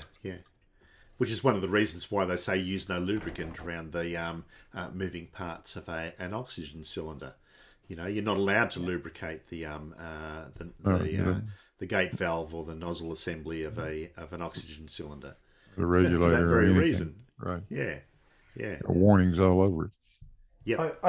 I've seen the result of allowing O2 into a system that was designed to run on breathing air. It wasn't very pretty. Oh. So apparently SE says nothing is wrong, and he'll join in a couple hours. No, he won't. I know that coward. He won't do it. Yeah. It's a pretty safe bet they didn't just squirt some 3-in-1 oil in those damn cameras. Yeah. Yeah, right, yeah. Yeah. Little WD-40 just, they'll do it. So what's this site that he said, we've all got to go over to this other place for where he's going to be in a couple of hours? I think he said that he's somehow gonna show up here.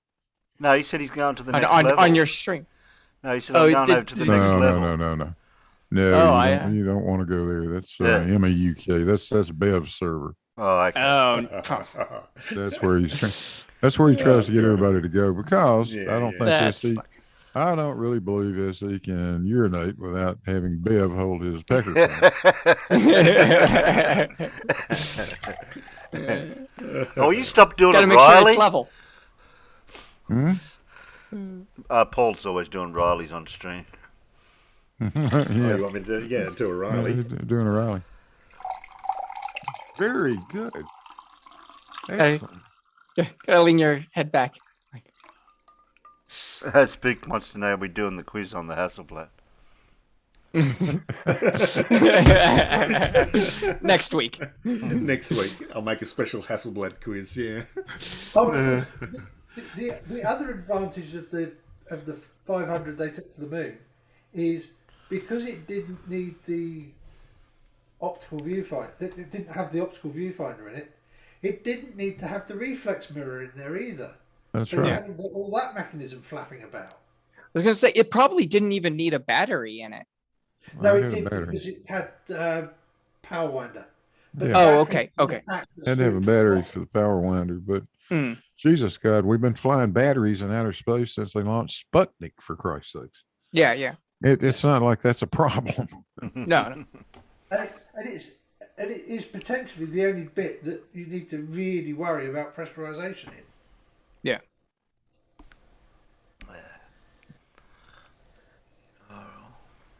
Anyone notice Dean popped in? I did. Yeah. Hello, Dean.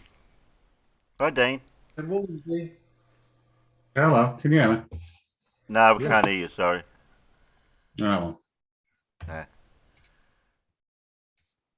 You've been around. I've seen you been around this week on a couple of hangouts. Yeah. I'm just did you? Because I had an interaction with SE on Bob's channel about apparently a twin boat paradox. Yes. That nonsense. I had a conversation with him on it might have been on Geo's server or someone, and he was throwing that out, and I threw in another conundrum for him, and then I think that threw him off. I said, "What about you throw in a third observer?" Well, here's can I just share something, Terry? And this is for SE if you're still listening to watch later on, because I did show him this while we were chatting, but he didn't. I don't think he was viewing the screen, or else he wouldn't have been asking the questions that he was. Let me share this. No, if you're going to talk about the twin boat paradox, I've got to be armed. Well, I threw in a third observer. Can we throw in a fourth observer? Well, we've got many observers here. Oh, okay. So, no. So this is a truly bumpy Earth. So I'm going to use rather large tankers for this experiment, and I have got a camera here. And we can see the camera. It's just off the bow of the one of the tankers, and this is in fact an ocean surface, and we're about 3 meters high. And this camera is just a free camera. We can see that's where it is. I'm sure everybody's spatially aware of that now. And I'm going to zoom incredibly into the back of this ship. Now, Montreal's twin boat paradox. How does the water rise? It doesn't rise. Your tangency changes to the destination or subject object as it's traveling along this huge damn curve. So what we can see in the top left here, top left of the screen, is actually the view of this camera. So all I need to do now, SE, is I move this boat away and it's going to stick to the ocean, trundling away, no water rising, nothing happening to the ocean. But oddly enough, when it gets to a certain distance, something very weird starts happening. It starts going down. Now, just to show this, let's zoom a little bit in with this camera that's over here. So we'll have a 600mm lens on this now. Or in fact, even more. Sorry, let's go right in. Can you see what's happened to that boat? The water didn't rise. There was nothing about the water that has changed. It's traveling along the ocean surface. And this is exactly what we see in reality when these two boats separate. It's the reason why in really, really old times, they have a crow's nest for lookouts. So anyway, that's your I don't know what a paradox boat is. So there you go, I see. It's just traveling along the surface of the earth. That's it. Yeah, but Dean, that's But CGI. zooming in is supposed to bring it back. Yeah, but that's CGI, Dean. I mean, it is. No retraction either. Keep in mind that a restaurant menu is a paradox to SE. Everything's a paradox.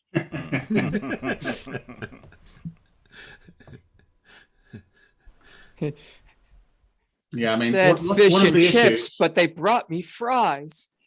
One of the issues is SE believe, it could be most flat earthers actually, believe that now between these two vessels there is a hump of water. Yes, exactly. And like I said to him on the chat, it's the problem is we dismiss that definition. Yeah. Whereas what we should say is, well, what is your definition of a hump? Because mine is something that starts out low, goes up high, and then comes back down low.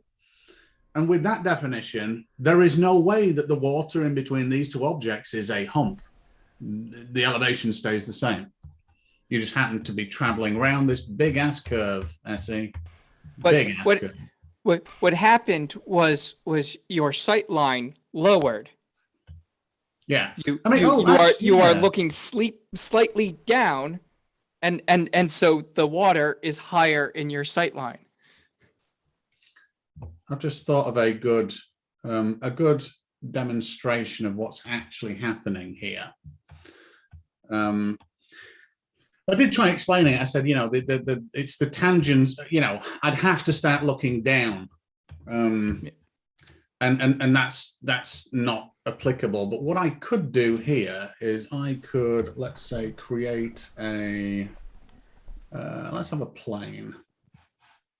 Let's align the plane here.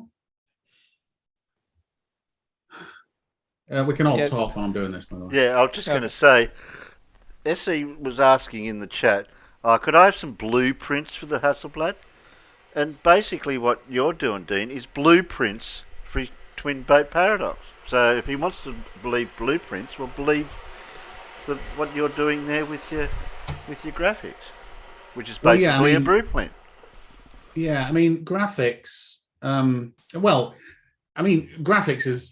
is just quite simply the visualization of what we're looking at right now. What this is a model. And the reason why it's a model is it takes in survey or survey data. That survey data is 1 degree over 69 miles. That's it. That's the only survey data that's in this, other than boats float on water and a boat is this big. That's it. There's nothing else. And with that simple thing, I can now test predictions. Because it's a curved surface, I can test this prediction, and it matches reality. When you do this on a flat surface, it doesn't match reality, but that flat surface is still a model. That flat surface is something that can be tested.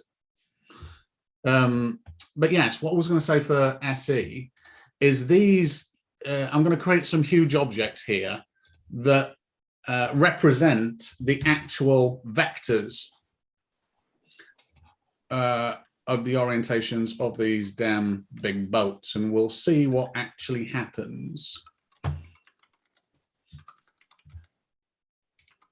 And for SC Montreal, a vector is a direction, just to help him out.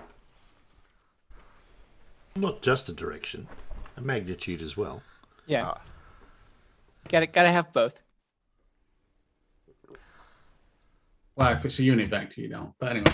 Oh, well. I mean, I didn't want to overcomplicate. it does have a magnitude. It's a magnitude of 1. I didn't want to overcomplicate it. Yeah, and I'll get you. No, I'll give you that. An inferred unit 1. I'll do. Yeah. But yeah, I think this is the issue of what most flat earthers have here, is they don't realize that nothing actually kind of changes here. So we've got this. I'll just parent this to this. Let's parent that to that. What's actually happening, SE, is you can see that this object now, this imaginary object that I put at the top of this boat, and let's just say it sat there and it's parallel with the boat. When this boat moves away, this vector gets more and more out of whack with our originating vector. So what we can see now, and it's, you can kind of see, you can see that it's elevating from the water at one end because it's traveling around the curve. That's all that's happening. It's traveling around the curve. So these two now are no longer pointing at each other. They're not parallel. That's not what happens. And you can test this the parallel nature of this even without an ocean and big boats, just with a theodolite. And you see that it actually matches reality. The predictions of this model match reality. Right, I'm done.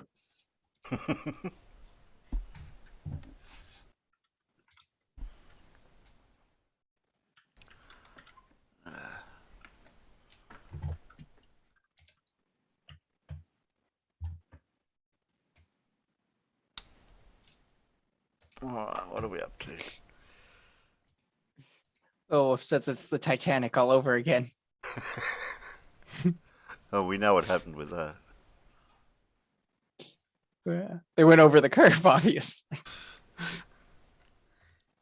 No, the problem with the Titanic was they went under the curve. Oh, right. Well put. Not going to be able to play that one.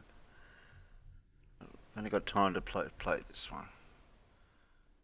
It's sort of like still going on about what we did for last week, but I thought I'd throw this one in.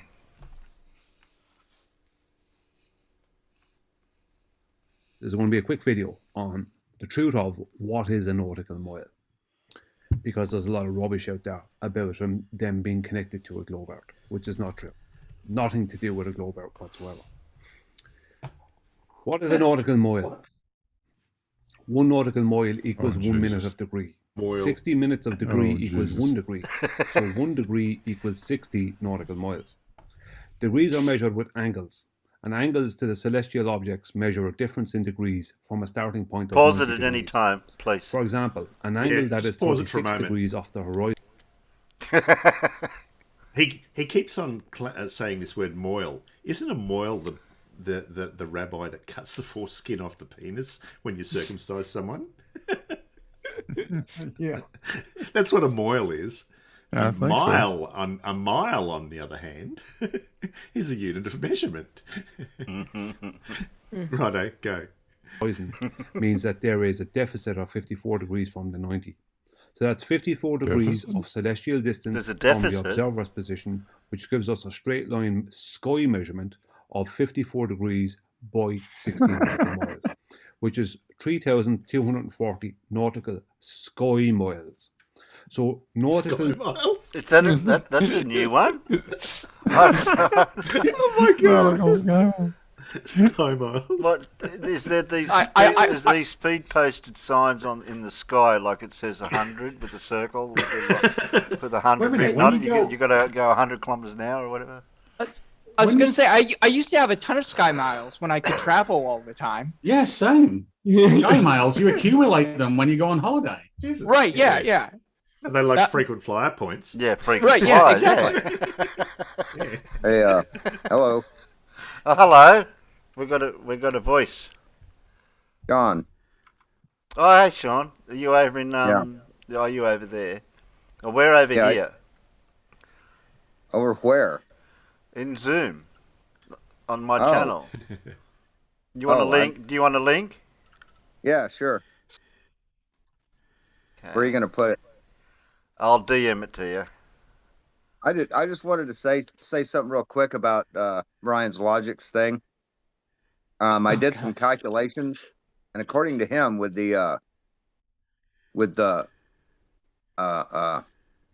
subtracting the angle from 90 from overhead, if I saw Polaris at 0 degrees, according to his math, it would have to be at my zenith.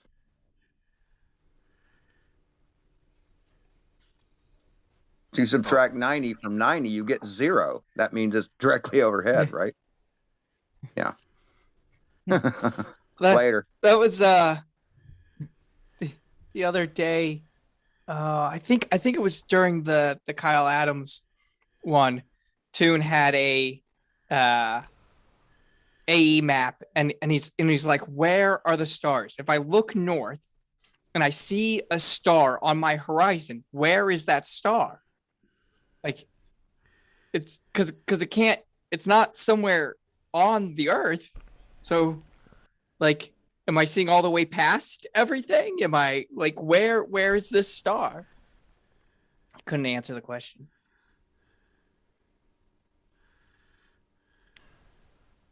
Ask Brian what a crooked mile is. Yeah. Okay. Yeah. Here you go. You walk a crooked mile, get a crooked pence. Okay. I sent Sean the miles have absolutely nothing to do with the surface of a globe Earth.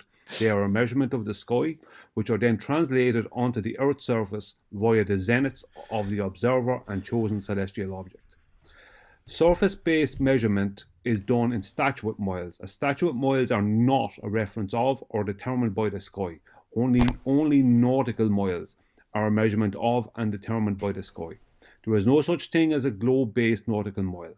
The word nautical is defined as of or concerning navigation, sailors, or the sea, maritime. The word nautical has no connection whatsoever with heliocentric belief or claims. There is no globe miles.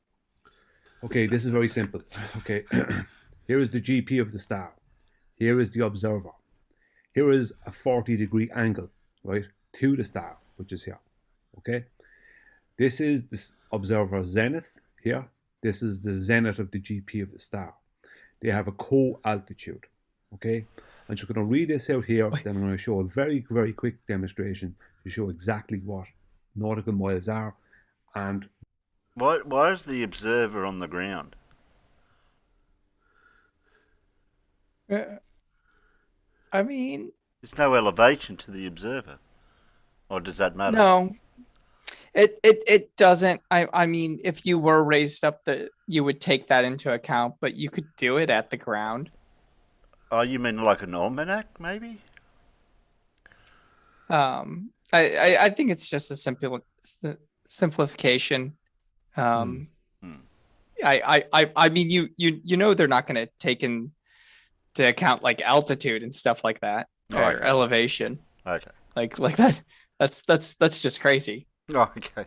Sorry. My bad. The better question is why is it that every time you move 60 nautical miles, Polaris only drops by 1 degree? Yeah, that's what made me confusing. Why is there a line at the top drawn from the zenith of the observer to the. I haven't figured that one out yet. Nah. He was saying something about the point right above the observer and the point where the star at is at the same altitude, but I don't see why that would matter. I've seen this drawn a lot better last week when we showed. I'm sure we looked at something last week. Why there are 60 nautical miles per degree? Okay, 40 degrees of angle. Okay, 40 degrees of angle leaves a deficit from 90 of 50 degrees, which works out as 3,000 navigators minutes, or 3,453.338 statute miles of surface distance.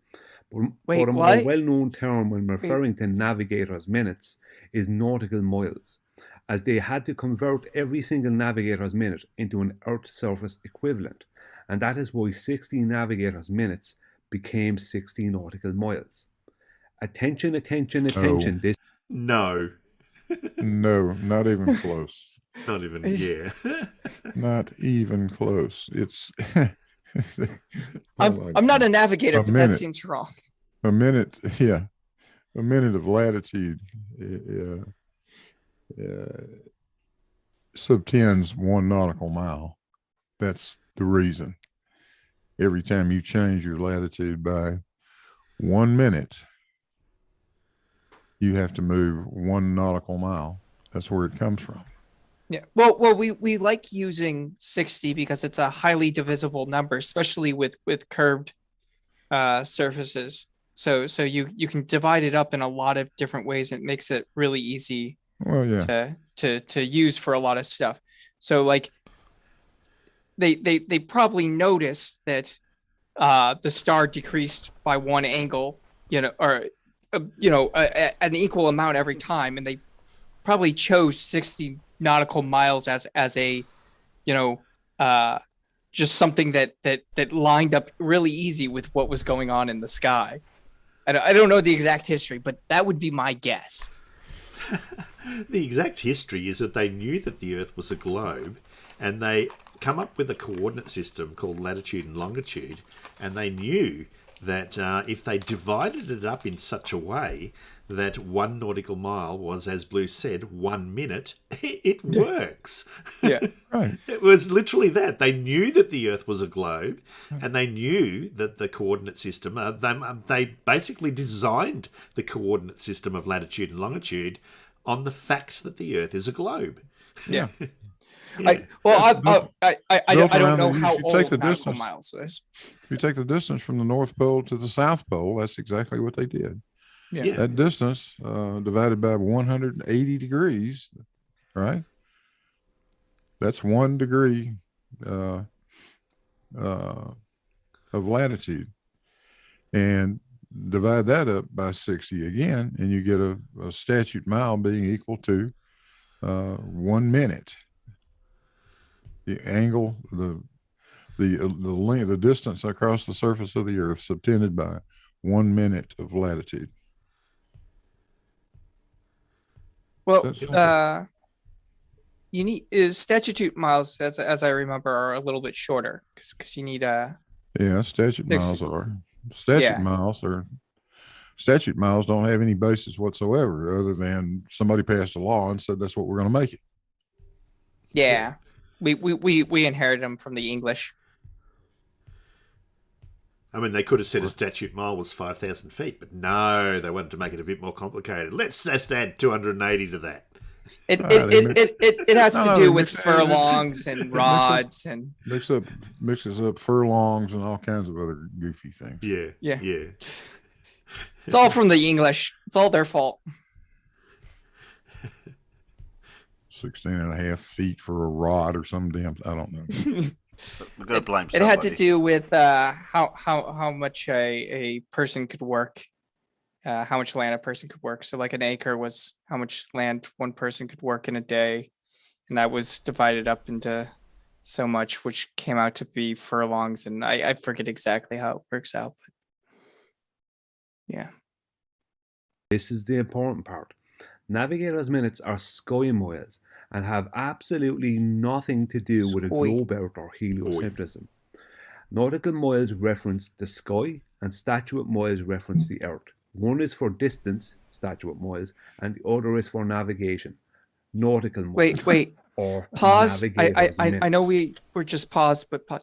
So when you're using nautical miles for navigation, are you not measuring distance? Are you measuring something else? I'm confused by that one. Oh, you're measuring distance. That's what I thought. Okay, so this is how it works, right? So see this purple line here? This is the 3000 navigators minutes, okay? Or 3,453 statute miles, right? In a straight line distance. But because it's in the sky, it's not a mile, right? It's not a statute mile. So what they had to do is take all these navigators minutes, right? Once they have determined that distance, which is a co-altitude distance, they then take those 3000 navigators minutes and bring them down to the surface of the earth and call them nautical miles. That's why there is that is why there is 60 nautical miles per degree, because there are 60 minutes per degree, right? 60 navigators minutes per degree. That is why we have 60 nautical miles per degree, but we have 69 statute miles. Statute miles are surface-based measurement, okay? Whereas nautical miles, or a better term for them, navigators minutes, okay, are a sky-based navigation distance. We've got flying ships Two now, different have we? things. Right? Just because they have the word mile behind them, one is statute and one is nautical. Look at the word nautical. What does it mean? It means navigation. It's a navigation mile, right? Nautical miles, navigation nautical miles. meant more to do with Navigators water. minutes. That's what's going on. So it has nothing to do with a globe, nothing to do with the center of anything or any other idiotic claim. Okay, they're navigators minutes. That's why there are 60 of them per degree, because 60 nautical miles per degree, because there's 60 navigators minutes per degree. Now, I can't make it any more simple than this. Either you get it or you don't get it. Thank you. Don't get it. Or any more wrong, I might add. Yeah. He simplified it so much that it's wrong. Yeah. Perfect. Yeah. Very efficient. Where can I book a ticket on one of these sky boats?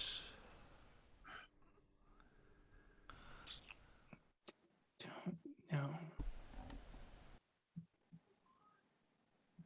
We use nautical miles in aviation. We measure our speed in knots. You don't have to. You can measure it in miles per hour, statute miles, if you like. Yeah. In fact, aviation plotters have two scales on them, one for statute, one for nautical. I'd Depends on like how him you to come want up. I'd like him to come up with any instrumentation that shows its measurements in sky miles. Sky, yeah, sky miles. Yeah, sky miles. Yeah. And I keep saying statute miles. He's got a different one. It's a statute miles. Statute miles, yeah. I'm not sure what a statute mile is. I think he means statute miles. Yeah. Statuette, isn't that a small statue? Maybe. Oh, dear. Anything to deny reality, hey? So apparently, somebody posted a conversation between Brain Lake and Flatzoid. Flatzoid believes that arc minutes are time based. Yeah. and Brain Lake was correcting him. So I will give Brian this much credit. At least he understands what arc minutes and arc seconds are. I saw that. Yeah, I saw that. That is amazing. I had to wonder, I mean, exactly how screwed up do you have to be when Brian Leakey is correcting you, and he's right. Yeah, right. Yeah. Wait. The second part of this is even worse. Since 1 degree is 1360 of a turn. What? Or complete rotation. 1 minute of an arc You mean is one 360th? I think that's meant to be. Yeah, okay. Yeah. That would help it. Yeah. Okay, so he's just missing the symbol. Okay. Yeah. Because I was like, where is he getting these numbers from?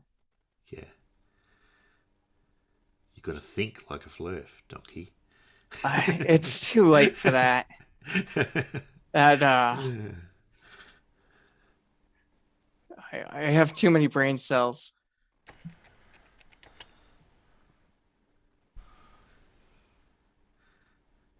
An arc minute. Is that what the time clocks on Noah's Ark measured? Maybe.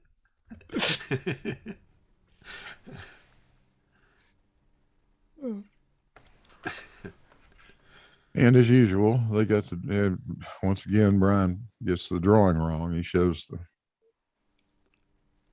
as if you could actually see the GP of some celestial object. If you can see the GP of the celestial object, you're on top of the GP. Yep.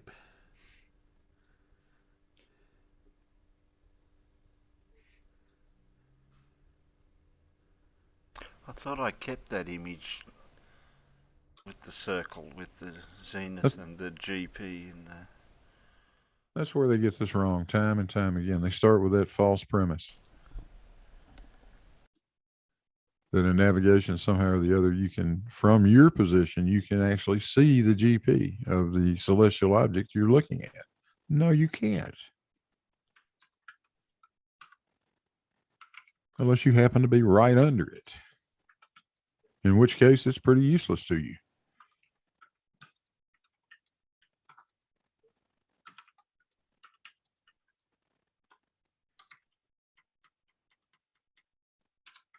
I knew I should have copied that picture.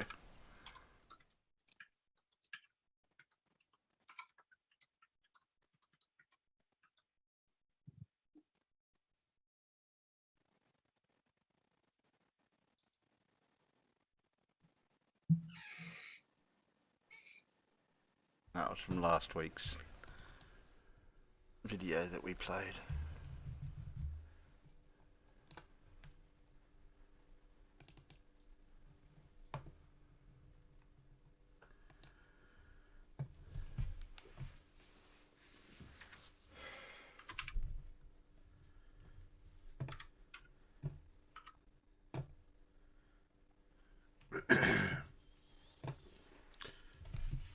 No, I can't find it.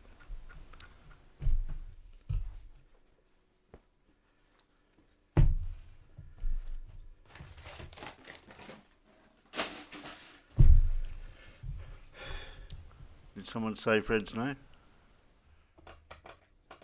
I didn't say it.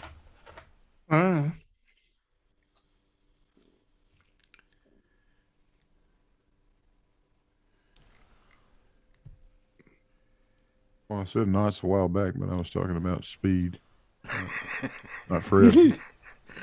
Fred goes, what? You talking about me?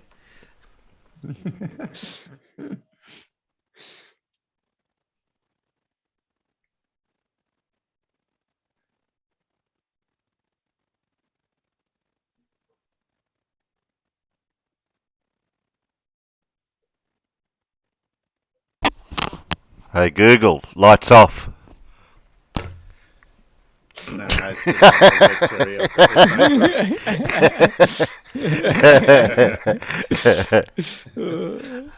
I'll get it one day when the speaker's playing and that they can hear it.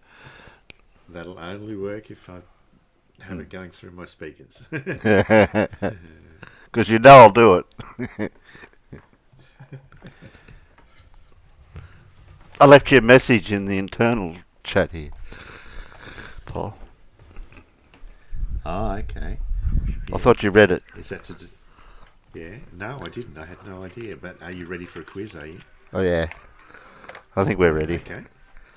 It's an easy quiz tonight. It's not. Oh, Very that's hard at what you all. always say. No, this one really is. I would be disappointed if you didn't get 95% of the answers correct, Terry. Wow. So, That's is that setting you that's up? putting a lot of Is that- pressure. That's putting a lot of Is pressure. that setting you up for failure? Yes.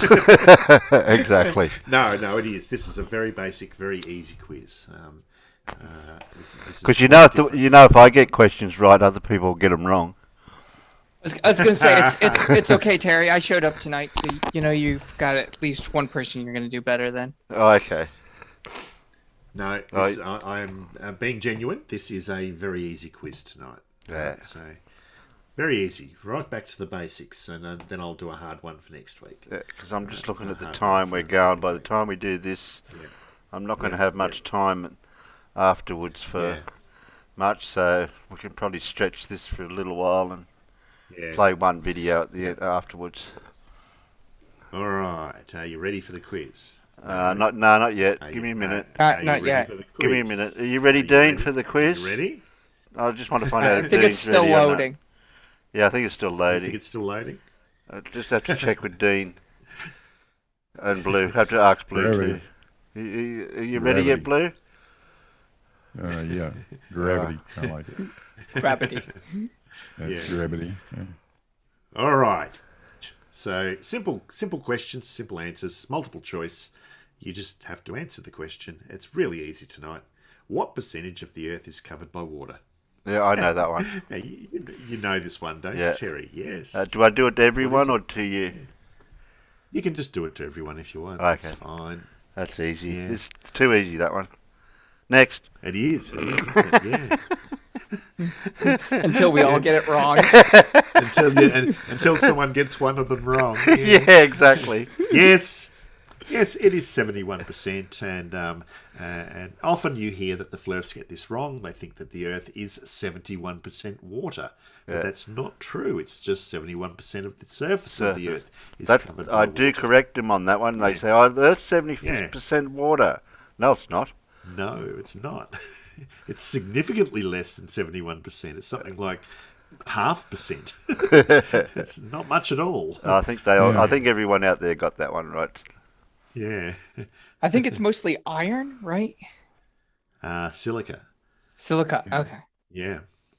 Oh, the crust, I suppose. I don't know with the like. Even if you talked about the iron core, it's not the majority of the Earth.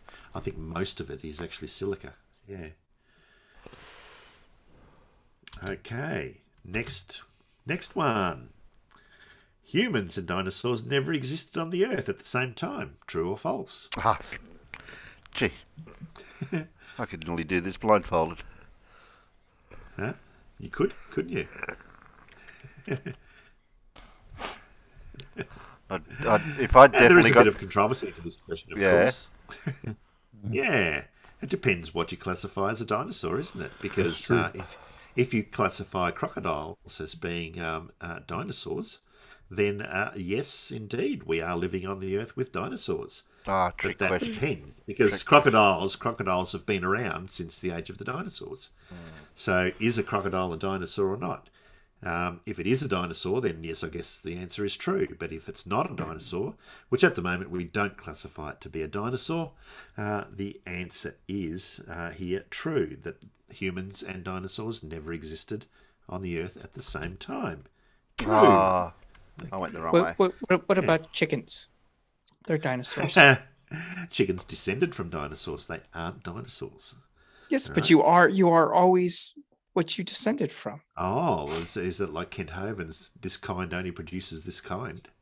I mean that is one of the ways that the classification works is that you are all of the things that. Oh, so we're all bacteria. I don't. Because we're all descended from bacteria, aren't we? I don't think so. Ah. I think bacteria are a separate branch. Ah. I'm not strong in biology, so I might be wrong. Okay. All right. Which time period came first? Was it the Jurassic, the Proterozoic, the 1980s, or the Glacial? I know which one I want to answer. You know which one is definitely wrong, right? Yeah, that's the one I want to answer. Yeah. Who would like to put them in the order that they actually appear in?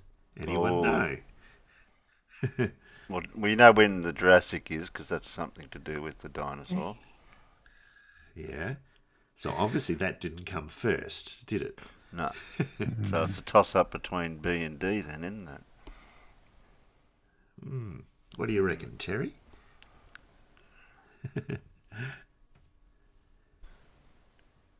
Well, I'll hazard a guess because I'm not. I have heard of one word, but I'm not sure which order it was. So you reckon D. The correct answer is the Proterozoic.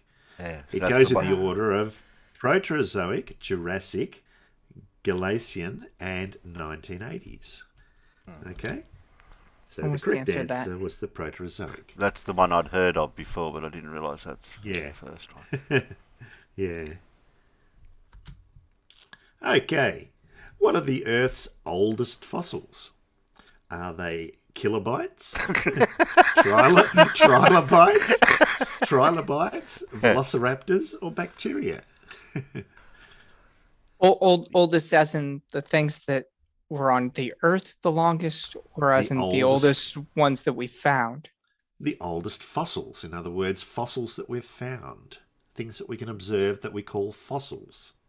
Well, I mean, like the ones that we found first, or the ones that... Look, don't question the question. No, not the ones that we found first, the oldest ones. They might not have been the ones that we found first, but they are the oldest ones. Okay, that's why I was making the distinction, because it would be different. These here are the ones we found first. These here are the oldest ones. Right, exactly. Exactly. I agree with you entirely.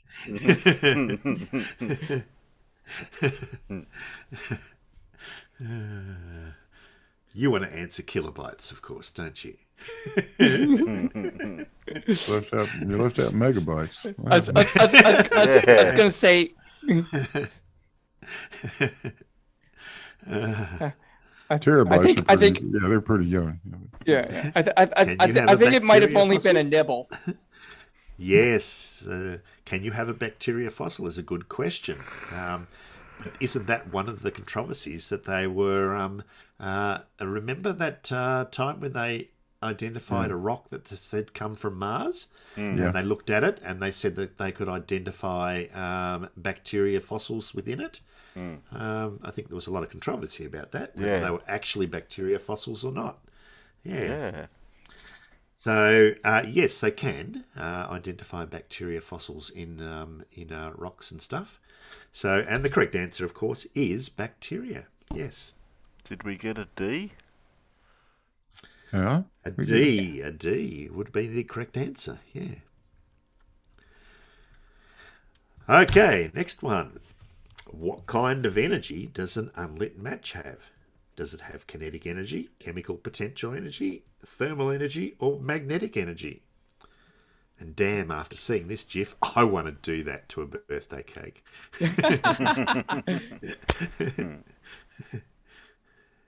Everyone out there should get the same answers I did.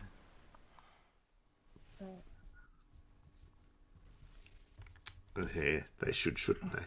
Yep. Yeah. Only because I'm learning stuff. Yeah, good. And, of course, the correct answer is chemical potential energy. Yes. Right, question 6. How many feet are in a yard? And notice I chose a great graphic for this one of feet in a yard. Well, there's two feet in that yard. Yeah. The question is, how big is your yard? The bigger the yard, the more feet you can have in it. Yeah, there's only 2 feet there. Right. Depends on whether you've got a barbecue and whether you've invited the neighbours or not. Right, exactly. You know, we didn't use feet and inches only not since what, 1968, 67? Yeah. He's throwing the Americans a bone. Yeah, and of course the correct answer is 3. Yeah. Listen, we know you guys don't get any of the measurements right, so here you go. Yeah. Okay. Galileo Galilei used a primitive telescope to first spot moons in orbit around which planet? Was it Venus, Uranus, Pluto, or Jupiter? Well, it can't be two of those. Remembering, of course, that at the time, which one wasn't yet a planet? Like I said, it can't be two of those. No, that's right, because he couldn't see them, right? They weren't discovered yet. Yeah. Well, I was thinking of a different reason, but yeah. Well, I mean, he can hardly have observed the moons around a planet which hadn't yet been discovered. That is a good reason. Yeah, yeah. I'll point out the other reason after you give the answer. And of course, most people would have got the correct answer, which is D, Jupiter. Now, what was the other? So it couldn't have been Venus because Venus has no moons. Yeah, that's right. This question was I need to do more homework on. Oh, that's the phone, Reg. And a friend. Has Alan fallen asleep? It is. Right. Question 8. What country put the first man in space? Was it the USA, China, Jamaica, or USSR? Yeah, definitely Jamaica. Yeah, right alongside their Bob team. Yeah, that's what I was thinking of. Jamaican Bud Jamaica don't they have a reputation of smoking weed in Jamaica? And if you smoke enough weed, you're spaced out, right? Or you get pretty high. Yeah, they get high enough they wouldn't go in space. High enough that you're in space. Yeah. And what was his name? Yeah. Well, Fred helped us out with that one. I was going to say, Fred's got that. Yeah. Fred's already given us the answer for that. I think I might have known that one. Yeah. Oh no, Clive came in with the side answer. He said Flat Tardia was the first one to go to space. Yeah. Of course, it was the USSR at the time with Yuri Gagarin. Yeah. Who is credited with coming up with the universal law of gravity? Is it Brahe, Galileo, Einstein, or Newton? Oh. I'm going to answer this. I'm going to feel really stupid if it's not right. No, you don't have to answer it to do that, donkey. That is fair.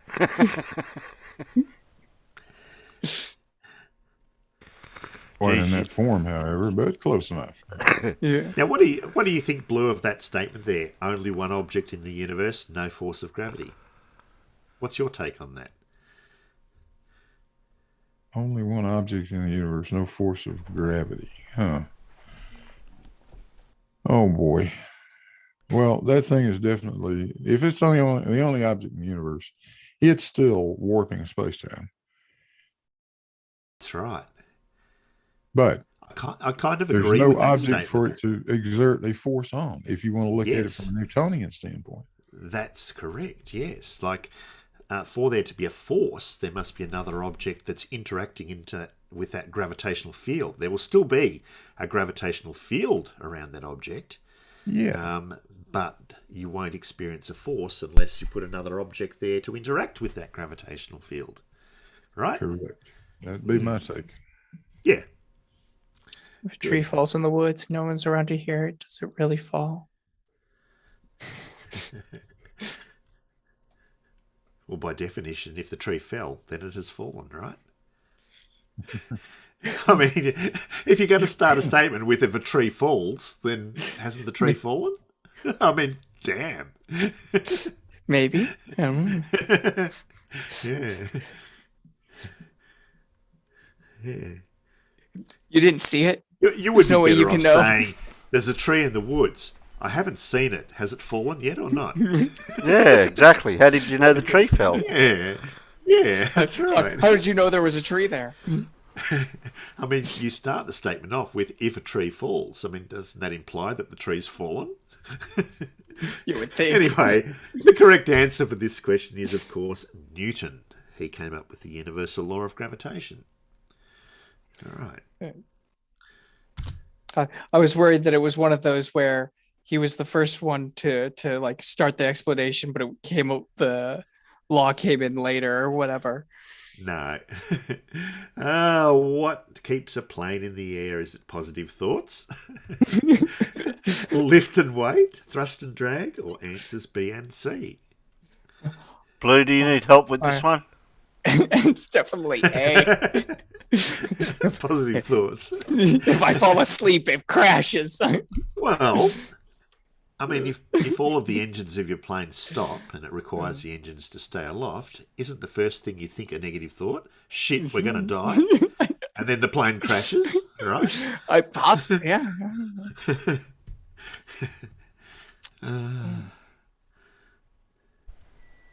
That's like that old classic joke of the man, you know, in the jet aircraft going, and the captain says, an announcement, we've lost one engine, we're going to be 20 minutes late into our destination. And then a bit while later he goes, we've lost another engine, we're going to be 40 minutes late to our destination.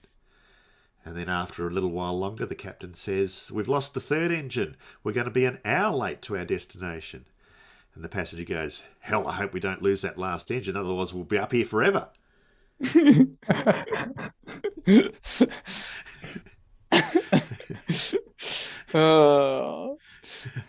Not quite. Right, and the correct answer for this one is, of course, D. Hey, I got that one right. Thrust.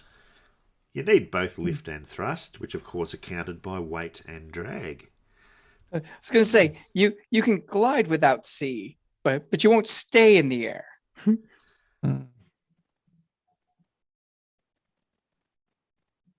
Okay, you still have thrust. It's just coming from gravity at that point. Yeah, that's right. Yeah. This would be question 11. I haven't got a number on this one. I don't know why. What element is number 6 on the periodic table? If you can read a diagram, you can figure this one out pretty clearly. 6. Is it oxygen, nitrogen, carbon, or boron? Well, it's number 6, so it'd have to be that one. Yeah, it would be. Yeah, so all you have to do is count up to number 6 on the periodic table and know what that symbol means.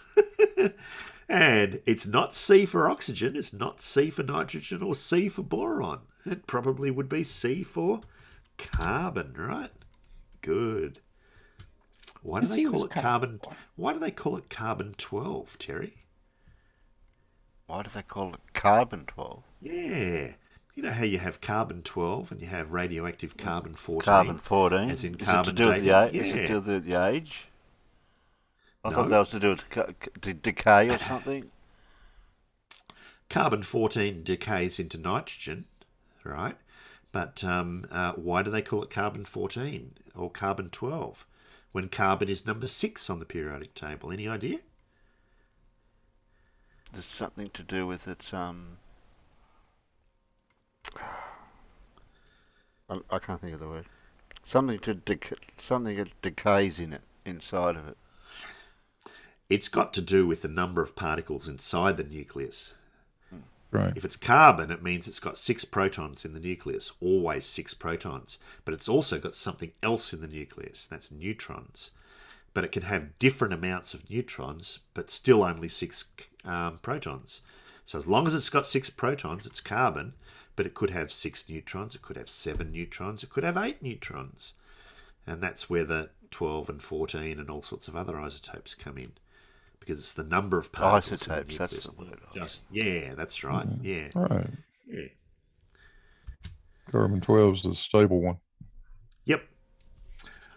Question 12. What is Louis Pasteur best known for? Is he best known for creating the first vaccines for rabies? Is he best known for the discovery of the first vaccine for anthrax? Is he well known for being addicted to eating mushrooms? Mm-hmm. Or is he well known for the technique of treating milk and wine to stop bacteria contamination? I already answered that before you even read that question. Yeah, because you knew, right? Yep. Little did you know that they can also apply this technique to wine, though. He didn't only do it for milk, Terry. He did it for wine as well. I didn't know because a lot of the wines of the days would go off pretty quick. Because they didn't have preservatives and bottling techniques and stuff like we have nowadays. And of course, it was for the technique of treating milk and wine to stop bacterial contamination.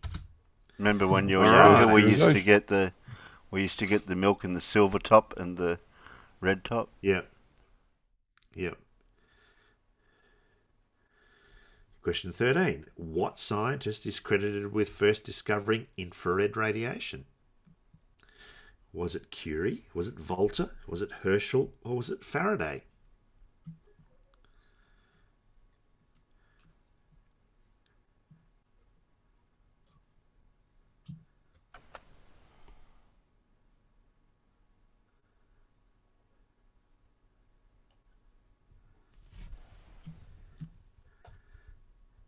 I'm reading the choices we got, and I'm thinking, well, that person had something to do with that. That other person had something to do with that. That person, no, but I'm thinking, okay, I'll try that. Try that one. You're using a method of elimination rather than knowing who actually did it. Yeah. Righto. Yep.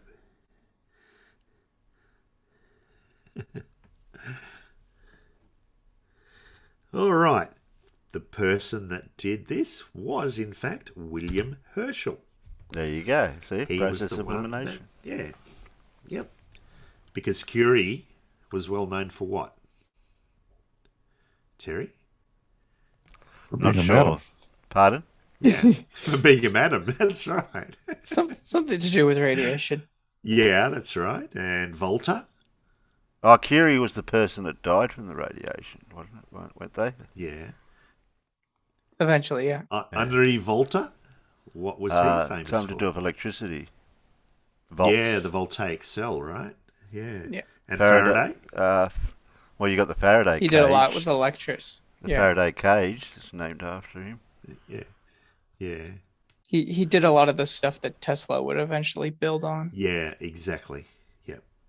All right, question 14. What title is Antoine Lavoisier often given? No, don't know that one. I've misspelled this. The father of modern chemistry, the father of biology, the father of evolutionism, or the father of physics. I think one of those is not right. Well, it's got an extra letter. Maybe. Take that as a typo. It's supposed to be okay. father. I thought it might have been a clue for his name.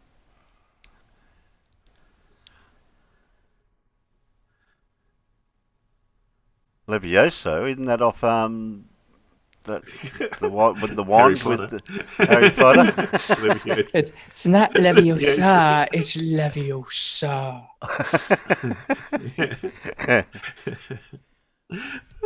And of course, he was the father of modern chemistry. Yeah. As implied by the graphic. Yeah. Which illness is not caused by a virus? Is it measles, polio, chickenpox, or whooping cough?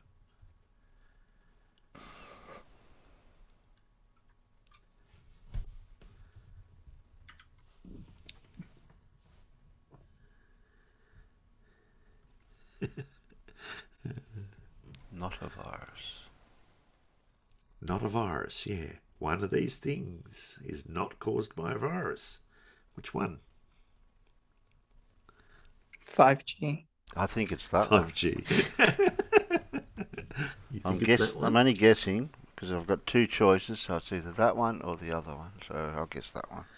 Oh, wrong choice, Terry. It is so whooping close. cough. Yeah, that was Whooping the other cough. choice.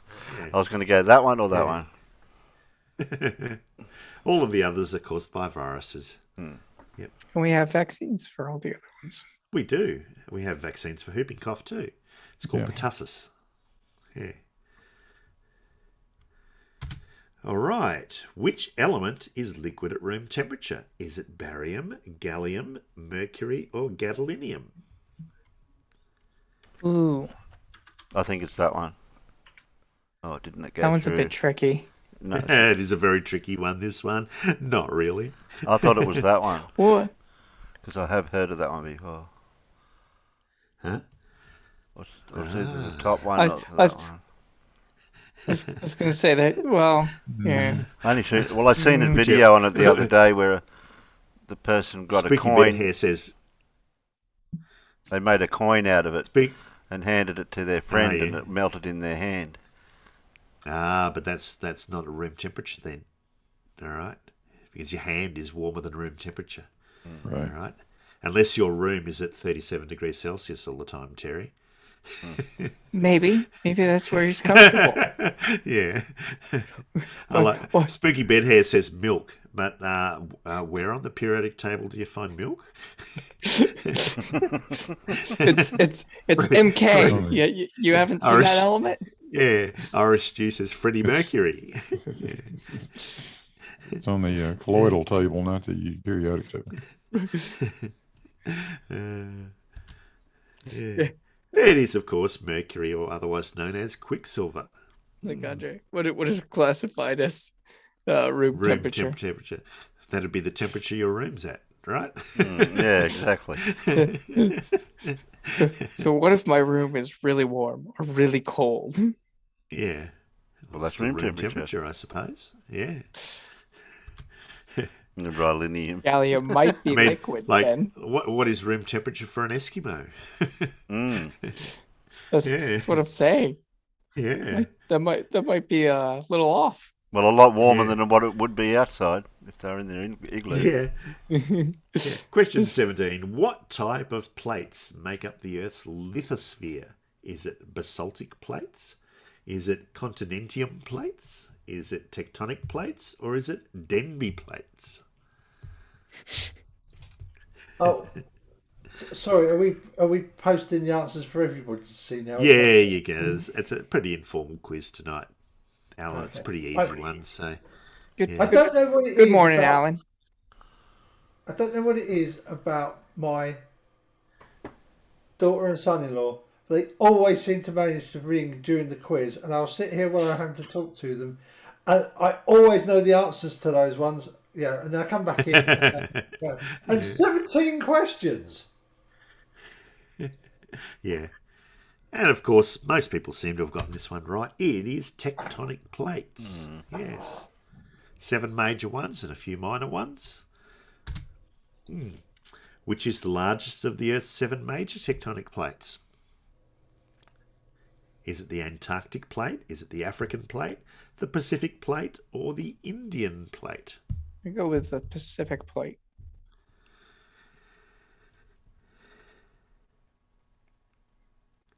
Oh, that's the actual question.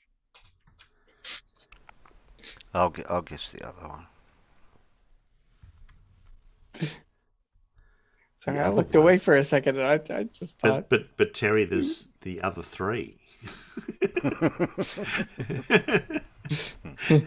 Can I go for dinner? Terry's Can I go for dinner plate?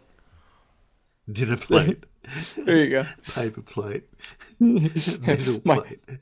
My dinner plate is the largest plate. The Titanic plate. The Titanic.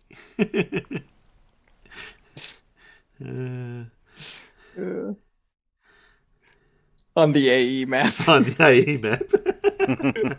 Yeah. Yeah.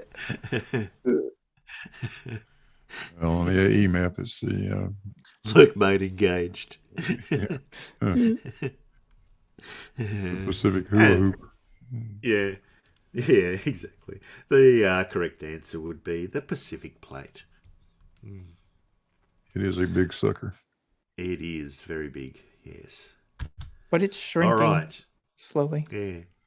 Which planet has 2 moons? Is it Saturn, Earth, Mars, or Pluto? was, not her.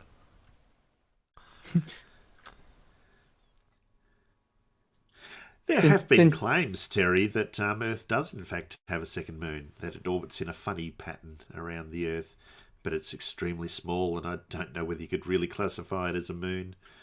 Anyway.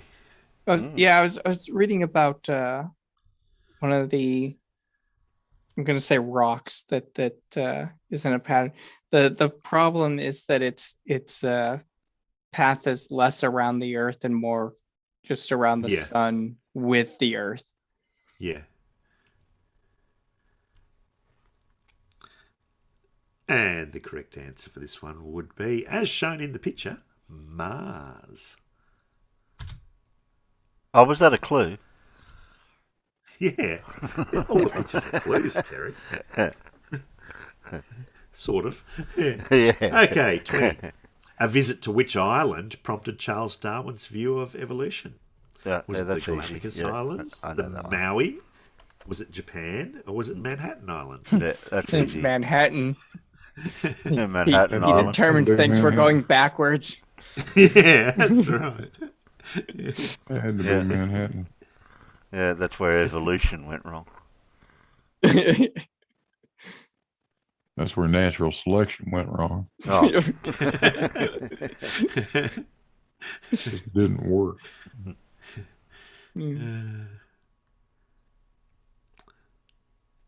And the correct answer is, of course, the Galapagos Islands. Yeah. Because he noticed that there were different species on different islands because they were isolated from each other. Because of the finches that aren't finches. Yeah. I was going to say, wasn't it particularly the beaks of the finches that interested him? Yeah, I think it was the beaks. That was one of the big things. Because they had different sized beaks for the food they were eating or something. Yep. All right. Which one of these is not a phase in cell mitosis? Is it the anaphase, metaphase, cellophase, or prometaphase? I suspect that Terry will probably be guessing this one. No, I'm not even. I'm trying to work out how I could guess it.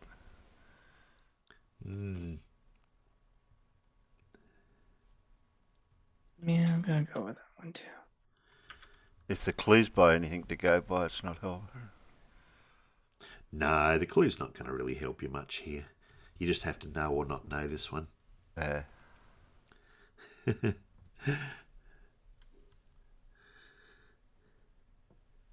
And the correct answer for this one is C. Cellophase is not really a thing in cell division. Okay. Well, that was a good guess then. Yeah. I came down to C or D and I was like, yeah, just pick one. Yeah. Okay, question 22. In what field of science would you encounter Bell's theorem? Is it in kinetics, quantum mechanics, calculus, or chemistry? I've heard this before. The odds of me getting the last question in this one right just by guessing.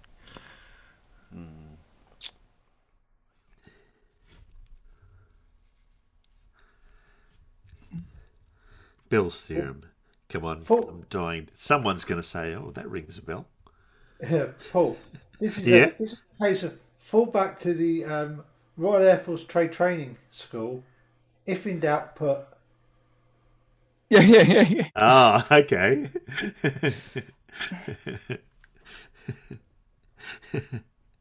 I know some of what's going on in there. I once had a student answer a multiple choice question quiz like test, and all of the answers were true or false. And I gave a sheet, those sheets with the little circles that you mark on them, and it had circles labeled like A, B, C, D, E, and I said, don't worry about that. Just like A for true, B for false. and one student had absolutely no idea what to do or how to like he had studied, didn't know the answers to the questions, and so he thought, well, I've got 5 choices for each one. If I just pick one and go down that column, I'll have a 20% chance, of getting 20% in the test. So he marked the whole column C.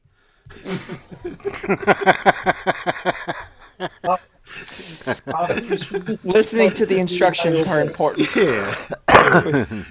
He would have had a much higher percentage if he had picked one of the 2 possible answers. How to guarantee that you're going to get 0? And the correct answer for this one is Bell's theorem is a part of quantum mechanics. Oh, okay. Yeah. I went for C. Yeah. I know another thing in the scientific world that is Bell's as well. What? And that's my facial palsy. Ah, Bell's palsy. Yeah. Yep. Question 23. Which of the following happens to astronauts living on the International Space Station? Is it that they sleep better? Do they get hungry more often? Do they lose 20 pounds on average? Or do they grow taller? Oh, that's easy. Oh. I'm guessing there's 2 of them there. Are we... No, I don't think that matters. Okay, I'm gonna have to guess that one. I thought the other one could affect them too.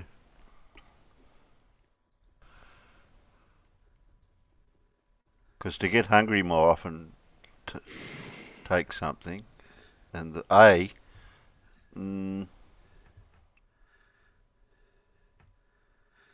Well, you'd think if they got hungry more often, they'd actually put on weight, not lose it, right, Yeah, Terry? and also the energy expelled to produce the your appetite as well. Yeah. The correct answer for this is, of course, what, Mute Donkey? They grow taller. They do, indeed. They grow Yeah. taller because they haven't got the stresses compressing the vertebrae in their spines. Yeah, they actually And then- did an experiment with the 2 twin astronauts. The one that stayed up there for like a year and the other guy that stayed on the ground. The guy that was up there he ended up an inch or 2 taller than his brother. Twin brother. And then over time, he eventually came back down to the same height. Oh, yeah, that damn gravity does it. I was every just time. going to say that. Yeah. Blame gravity for that one. Yeah. Because it works the other way round in pilots that have ejected. They get their spines compressed some and come out a little shorter. Yep. Isn't that the same for when you go to sleep? When you wake up, you're taller than what you were when you went to bed? Yep. Question 24. Which of these women has won the Nobel Prize in Physics? Is it Wilhelmina Röntgen? Is it Marie Curie? Is it Agneta Levinovitz? Or is it Mary Lou Retton? Gotta be Mary Lou Retton. Gotta be.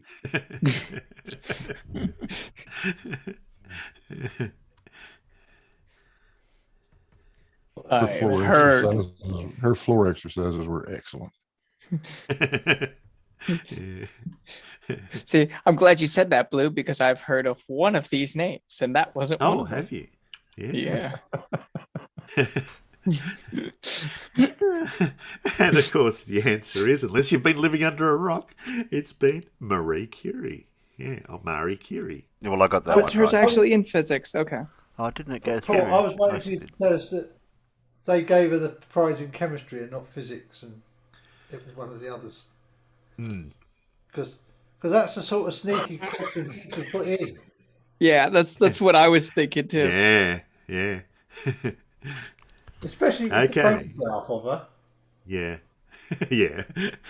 What is the epidermis? Is it the outer layer of human skin, a spot on your back where you would get a shot? Or is it your buttocks in Latin? Or is it the spell Harry Potter would cast? E for all of the above. I could just imagine Harry Potter waving his wand and yelling, "Epidermis!" Leviosa. I want to see what that Just as spell long as it- does. I was going to say, just as long as it doesn't flay you alive. Yeah, that's right. Yeah. This goo just surrounds you. Oh, we're all going for the same answers by the look of it. Which is what, Terry? A? A is correct. Yes, it is the outer layer of human skin. Yep. All right. 26th. The coelacanth was once considered a living fossil, or long considered a living fossil. But what is it really? Is it a bird, an insect, a fish, or a tree? Don't take any notice of the clue here. Yeah, I know. I was just going to say, you said the clues Superman. were sort of. Yeah, some are obvious. Okay. It's Superman. It's not a bird or a plane. It's Superman. The living fossil. Yeah. And unless you're a mute donkey, it is a fish. I mean, All right. Question isn't it a fish that 27. Hasn't changed for a long time. Yes. Yeah, or at least changed substantially. So Yeah. I think we just found something else that was thought to be extinct. And we found like a couple more pairs of them. I forget what though. What is the proper name for what we call laughing gas? Is it Davius? Is it helium? Is it nitrous oxide? Or is it nitrogen dioxide? I know it'll make me car go faster. Have you ever tried just laughing inside your car and see if it'll go faster? No, I haven't tried that one. Or is your car such that you don't laugh inside it, but people laugh at it? have you seen what Clive Wells has posted? Living fossil. So a PhD Tony. Fred got blurf brain cells right below it. Living fossil. Oh dear. So which one? What do you reckon? Most people have put C for this one. And it is in fact C. It's correct, yes. Yep. Bloody hate this stuff. I did get a speeding ticket once for laughing too much. So this whole thing about laughing in your car was your making it go nitric fast. oxide bottle leaking, was it? No, my I was on a road trip with my brother and he was reading a really funny story and I was laughing so much that I wasn't paying attention to how fast I was going. And I sped right past the cop. Okay, number 28. What kind of radar is often used to predict weather? Is it doppelganger radar? Is it Doppler radar? Oh, come on. Are you telling me that A is not right? Maybe. Or is it Dewey radar? I told you this quiz was easy. I don't think it's the Dewey radar, but it might be the Huey or the Louie radar. All right. You put A in there hoping Gary Wybenga would get here, didn't you? Yeah, that's right. Exactly. Dewey radar is what they use in libraries, right? Yeah. Dewey Decimal System? Yeah. Not anymore. Do they not use the Dewey Decimal System anymore? Yeah, I don't think so. They might. I mean, it might be all electronic at this point, but I don't know if they actually use that or if they just have a database. But you still need to find the books on the shelf. Yeah. all in the US, it's all you look them up by a computer, and it tells you where they are. Like they're organized or whatever, pretty much the same way, but it doesn't have like the code on them anymore, and there's no cards or anything. Like you just look them up on the computer and it tells you where to go. The little white stickers. Yeah. Yeah, and of course, I'm going to be more interested in a doner kebab than a doner radar. Yeah. Of course, the correct answer to this one is Doppler. All right. 29. What household item did Archimedes reportedly used to establish the density of an item? Was it a microwave, a scale, a bathtub, or a toaster? Too easy. I'm It's obviously the microwave, isn't it, Tim? That's what I was thinking. I was going to say toaster because he threw it in while it was still plugged in. Oh, well, there we go.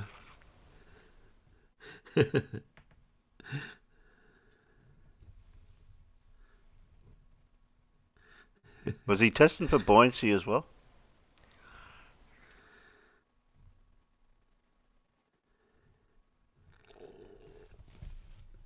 If the answer isn't bathtub, I'm going to be pissed.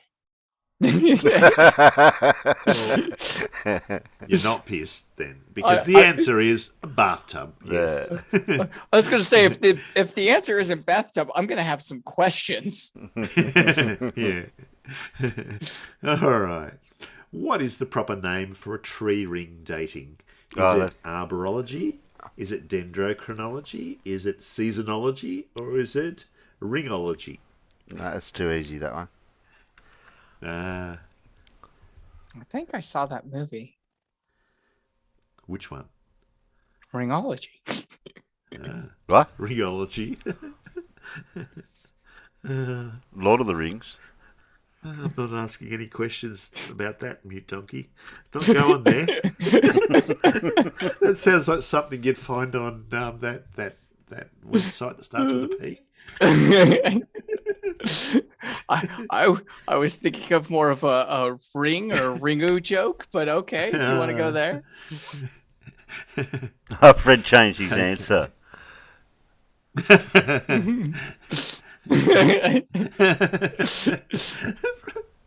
Seasonology. Yeah, seasonology. No. It's, of course, dendrochronology. Question 31. Only 10 more to go. What phenomenon explains the colours of the rainbow? Is it reflection, radiation, infatuation, or refraction? Oh, that's too easy too. That's too easy too. Pretty sure the answer is God. Yeah. We can't know where a rainbow comes from. Yeah. Leprechaun. It's just a line in the sky, right? Your question is, who put the colours in there? You can actually see the second rainbow with the reversed colours in that image. Yeah, you can. Yeah. You can almost see the third one, but not quite. And technically they're not a bow because they're actually a circle, but there's something in the road. Yeah. Yeah. That's right. Yep. Blue, you being a pilot, have you ever experienced flying in towards a cloud and seeing the full ring of a rainbow? I have not, that I remember. Because I believe that's one of the things you can do while you're flying, isn't it? Fly towards a cloud or rain drops. And I've been told that, but I never saw it. Ground, it's, I've seen pictures of them. I haven't seen. They give it a particular name, don't they? Isn't it called the glory or something? Because it's like a circle of rainbow that surrounds the shadow that your plane forms on the cloud. Yeah. There is a special name that they give it. But I don't remember it right at the moment. Yeah. Hopefully you all chose refraction, although there is both reflection and refraction involved in forming a rainbow. But That's primarily it's the property of refraction which causes the dispersion of the colours. Yeah. So that's the correct answer. Reflection inside the droplet. But... Yep. The lateral chromatic aberration. Yeah. Leonardo da Vinci sketched many ideas. Which of these was not one of his? Was it the tank, the skateboard, the helicopter, or the parachute? I'm going to have questions if I'm wrong. Where is SC Montreal when we need it? Yeah, we need that one. Yeah. If I'm wrong on this, I need to see this sketch. Yeah, a lot of people would think tank, but they would be wrong. Yeah, I mean, isn't a skateboard, though, just a cut down version of the tank? Possibly. Depends on how you build it. I haven't seen a skateboard yet that uses tanks treads, but Yeah, or has a gun on it. Right. Yeah.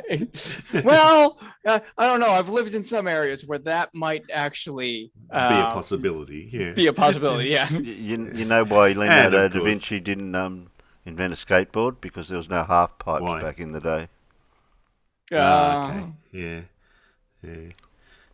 And of course, the correct answer is skateboard.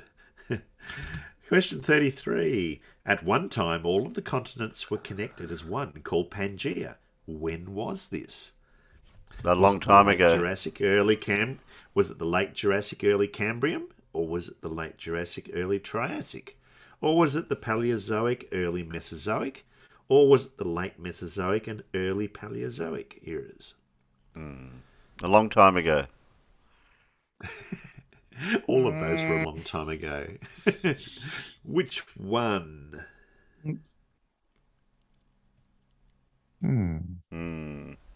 Long time ago in a galaxy far, Far, away. far away, yeah.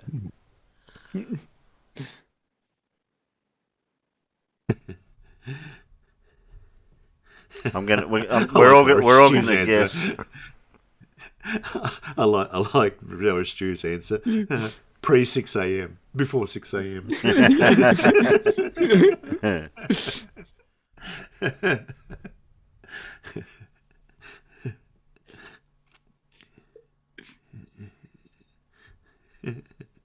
After Terry's third birthday. Hey, there's somebody else that's more... Yeah, okay, I won't go there. I know Blue will go off at me. If you know your Earth eras, you will know that this happened in the Paleozoic, early Mesozoic eras.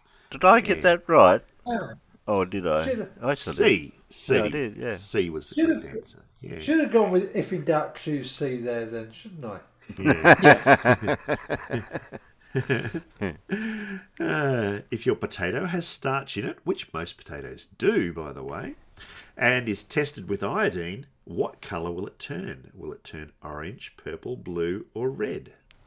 Oh. Okay. I'm gonna guess this, but I have no idea. Yeah, iodine. This is an experiment or a little test that most secondary school students would do in their science classes. I don't think we ever did this. Oh, really? Well, I'm starch surprised is a form of sugar. Yeah. So I'm thinking... No, it's not. It's not? Starch can be converted into a form of sugar. Ah. It's not a form of sugar in itself, but it can be converted into a sugar. Sugar, okay. Which is done by enzymes in your mouth and your stomach. Okay, so I'll try that one then. Better not be C.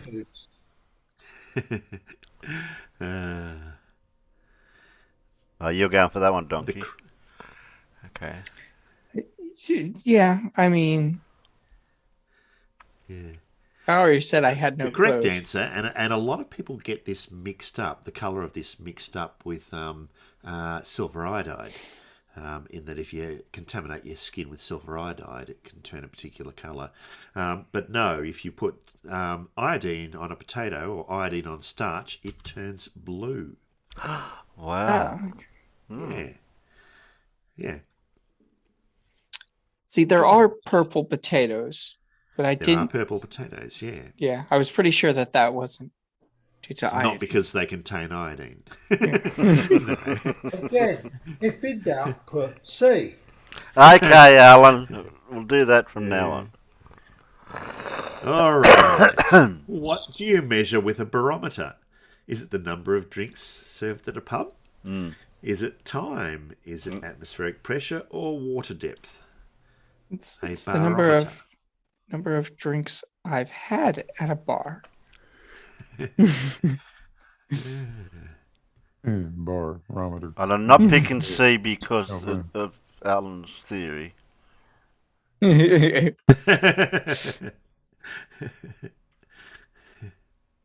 Sorry, Wow. I spoke over Mr. Blue.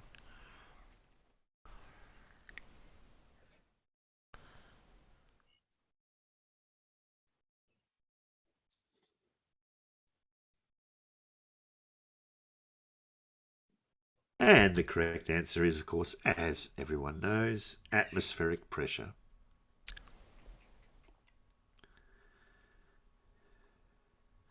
All right. Going down to the final questions. If you're an entomologist, what are you studying? Is it insects, rocks, trees, or cancer? Sorry, Alan, I'm I'm not telling gonna. you, I'm not doing it. Not following your method. No. No. Like some of these, the clues really. Yeah. Okay. Yeah. Hey, that's right. Are really obvious, aren't they? Yes, and you would be right if you chose insects. Yeah, You should have put words as one of the choices. Yeah. Words would have been a good choice in there because. Yeah. Okay. How do mushrooms multiply? By spores, by the rhythm method, by failure to use protection, or split in half? The rhythm method.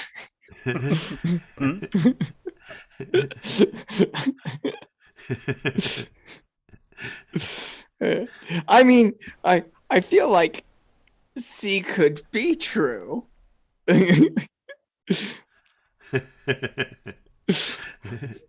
Yes. Well, maybe if they used protection, they wouldn't multiply. Right, yeah. just before it had a chance, you wrapped one up. Yeah. Have you ever used a condom on a mushroom and seen it multiply? I think you would struggle with a week or so ago when I went over to Latham's. There was a mushroom very similar to the ones in the thing, growing at the side of the road, and you would have had a job putting a condom on that. It was about a foot in diameter, or 30 centimeters. You just get the big ones for those. So how do mushrooms multiply? They use a calculator. What? Oh. Are you saying your condoms are smaller than a foot over there, Alan? I know. You need the special American-sized ones. Yeah, I mean that's Hey, typical for British people. Hey. And of course, the answer is spores. They multiply by making spores. Yeah, 38. Foot wide, not foot long. Oh, okay. Yeah. What is essential for combustion to occur? Is it heat? Is it oxygen? Is it fuel? Or is it all three of those things? You betcha. I shouldn't have answered so quick.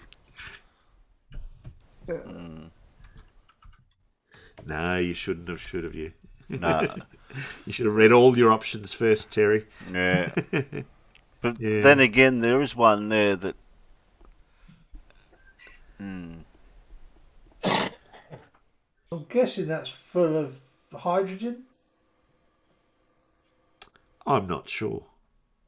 I doubt it. No, I think it would be full of something other. Like hydrogen would be much more explosive than that. Yeah, that's more like maybe butane. Yeah, I was going to say it's a blue flame as well in the bit that counts, isn't it? Yeah. Well, I wouldn't advise trying to keep hydrogen in a bottle turned right side up like that. It won't stay there. Yeah, exactly. If it was done the other way, it would have launched the bottle up and hit the roof.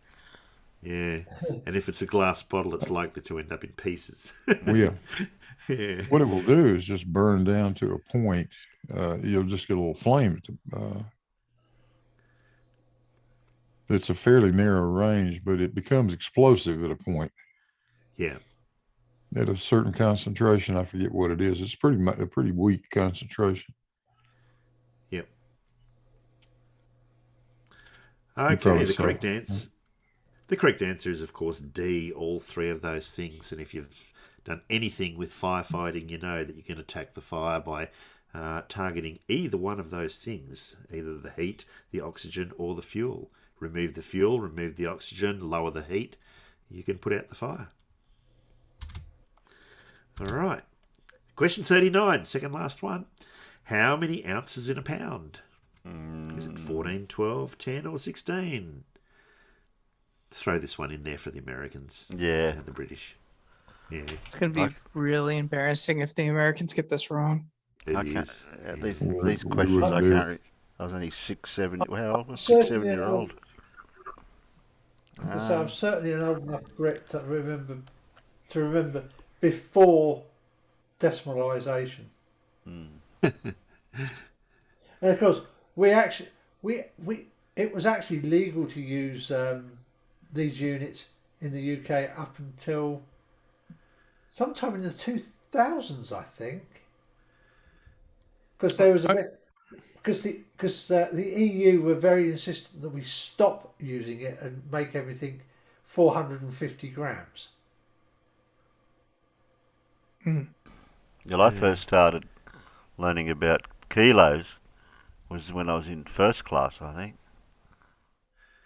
First class or first grade? First class. It was first class back then. Oh, okay. We never ever called it first class. Yeah, we had kindergarten, first class, second, third, fourth, fifth, sixth, and then high school was first form, second, third, fourth, fifth, and sixth. Okay. And the correct answer is, of course, 16. 16 ounces in a pound. Yeah. Well, I got that one right. I guessed. Yeah. What I've never understood is, why the hell do you symbolise pound as LB? I've got a quiz for the peanuts out there or anyone in the panel. How do you pronounce my last name if it's Davies? Otherwise, you'll never be able to tag me if you say it wrong and spell it the same way you say it. I don't know how many people do that. So does anyone know the answer? Why is pound symbolised as LB? Oh, I used to. I do not at the moment. Because it's Latin, isn't it? I don't know. It's because I don't know.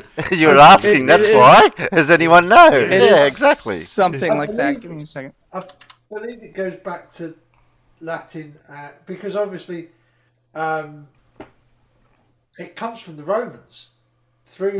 Biggest Douglas says out there, libre. Yeah. Oh. Okay. Yeah. Good.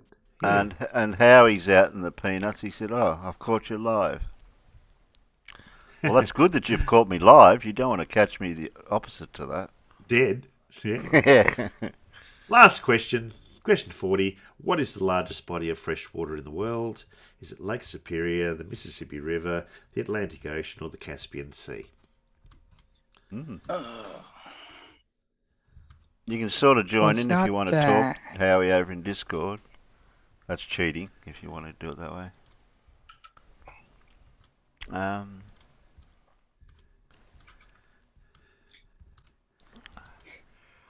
Body of water, fresh water. God, those Romans. What have the Romans ever done for us? Except the roads and the aqueducts. I know some of those aren't roads, but and a good National Health Service. You're right. Yeah, there you go, Alan. You got it. I'm only guesstimating that one compared to the other one. Oh, that's the phone. I've got to figure out how do you turn that off. I feel like you're trying to suggest that we ought to go with one answer, but I have a nasty suspicion it's a different one this time. You think his hint is trying to trick you? I think he might actually be trying to trick us this time. Well, what do you think the answer is, Alan? I think it might be the Caspian Sea because it's landlocked, and I think it's the fresh water. Caspian Sea isn't fresh water. Yeah, that's right. It's Lake Superior. I was going to say Superior. So Lake Superior is also landlocked.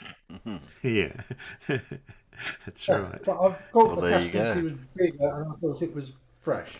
I think Caspian Sea is larger than Superior, I think, but it's saltwater.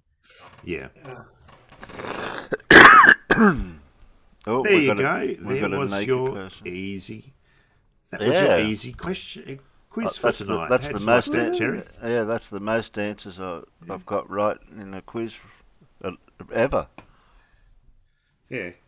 Don't worry, we'll make it up for a hard quiz on Wednesday. That was hard enough for some of the questions. Oh, come The on. biology That was an ones and a easy couple of the chemical ones. Yeah, maybe for some of the ones, like if you'd never done biology in your life before, Nah. you'd probably wouldn't be able to. But get some of those I ones. knew the epidermis for the skin and those type of ones. Yeah. Yep. Very good. Well, there you go. Who's this naked person we got out in the chat? Oh, new person. Yeah, new person. Hello, new person. Anybody know the new person?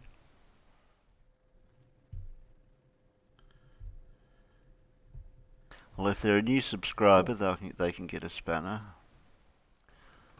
Do you want a wrench or a spanner? And depending on your answer. Be careful. It's a trick question.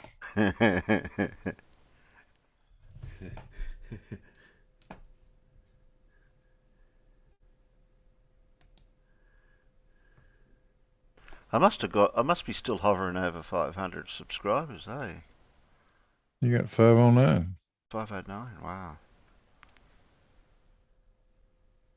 Terry, check taking the piss.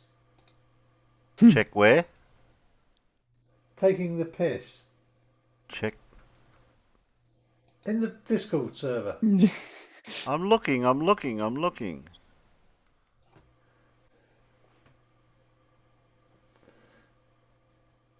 What's that supposed to be? I can't make it out what it is. Christmas tree. It's a very special Christmas tree. I have to make it bigger. I can't see it. Oh, okay. I think I can see what it is. I'll be betting that Paul will be using that for his background next time. Or for the Christmas show. Yeah.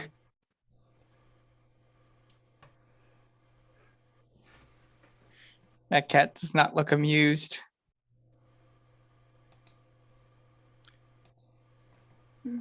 There's a cat? Sorry, I missed that. It was Alan's. Oh, was that was that Rusty attacking Harry from behind? No, it was looked like it was from a zoo or something. It was like a snow leopard. Yeah, it was the snow leopard. There you go.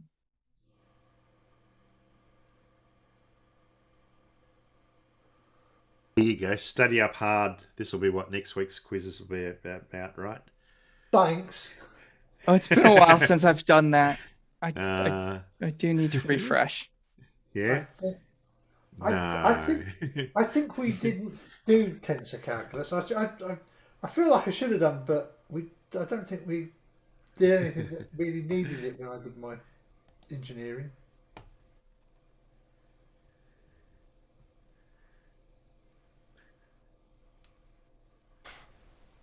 Oh, there's a skyboat over in Andrea posted one. The picture of a skyboat. Oh, there's a new Jose in the chat. Yeah. Yeah, I was going to mention that towards the end of the show when we wrapped up. Yeah, make sure to check out Jose's new channel. I'll give you the spanner, Jose, so you can shield your... Let me just time him out real quick. Yeah, I was going to say other people could have timed him out. Yeah, post your new channel out there. Yeah, poor thing what happened to Jose with these hackers. Geez, haven't they got anything else better to do? I don't know. What happened to Jose's channel? The hackers got him and hacked his emails and... I mean, he could just duck into Discord if he wanted to explain it better than what I could. Terry, sorry, I have to take point at people saying hacking. Someone finding out your password via unproblematic or algorithmic means is not hacking. Oh, okay. It's just someone finding your password. Oh, okay. So is that a privacy breach then, so to speak?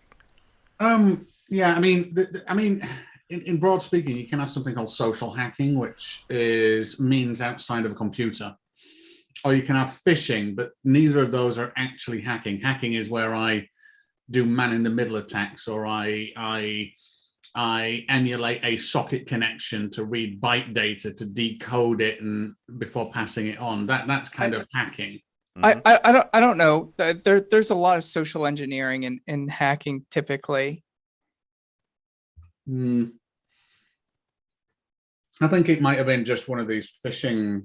I mean, these phishing emails that say, "Hey, you need to, do something. Please log in here," or something, and then it doesn't work once, and then just passes you on. But at that point, it stored the password that you entered, so that's fine. But if you have something like two-factor authentication on, especially with Google, just for anybody that's interested, there's like two forms of two-factor authentication on their OAuth system. One is where it sends you a text message, and the other is what you call a GCM, or Google Cloud Message prompt. If you've got like the Google app open, it'll say, "Hey, are you trying to log in from here?" And you either say yes or no. And I recommend that everybody always have two-factor authentication on a, with a method that you control. Absolutely. I would think hacking is more something like exploiting a weakness in code, or a backdoor into a program that you find that nobody else knows about, or something like that. Can be. It's exploiting a vulnerability typically. So it just kind of depends on how you want to divide it up. Like if you're broadly speaking, a lot of times social engineering is considered part of hacking, but it's not the more technical side of it, where you get these different types of attacks and stuff like that. I would think that if you use some kind of mechanism for brute forcing a password, that nobody gave you that password, that if you discovered that password by some technical means other than social engineering, then I'd sort of count that as hacking. But if you sort of like sent them a funny email and they somehow gave you their password because you tricked them into giving you their password, I don't think that's really hacking. No, so I was going to say, I don't know if this is a true story or if it's just a myth that's been passed down amongst the community, but there's a story of at one of the DEF CONs, which is a big hacking convention, a security forum got up and said, we've got the best security. We are unhackable. Go ahead, try, do whatever you can. There's no way you can get in. And so a group went out and they bought a bunch of expensive cameras with SD cards, and they gave it to the janitor staff, and they said, go around and when you're cleaning, just take pictures underneath people's keyboards and give us back the memory cards, and you can keep the cameras. And so from the pictures, they got tons of people's passwords because tons of people put their passwords underneath their keyboard. If you do that, don't do that. Everybody knows about it. And we're able to break into the system by, escalating privileges and different stuff that you can do once you do all that fun stuff. Here's another example is I used to work for an enterprise logistics software company, and the head of our company, the CEO, had his office on the first floor. It was only a 2-story thing, and he was at the top. But his office is completely and utterly surrounded by glass. Not only is it surrounded by glass, there's quite a large embankment about 50 to 60 meters away that kind of puts you a little bit above his seating position. And I just happen to have a few kind of telephoto lenses available for me. It was not hard to demonstrate that he needs to turn his desk the other way. Yeah. Invest in some blinds, something. Yeah.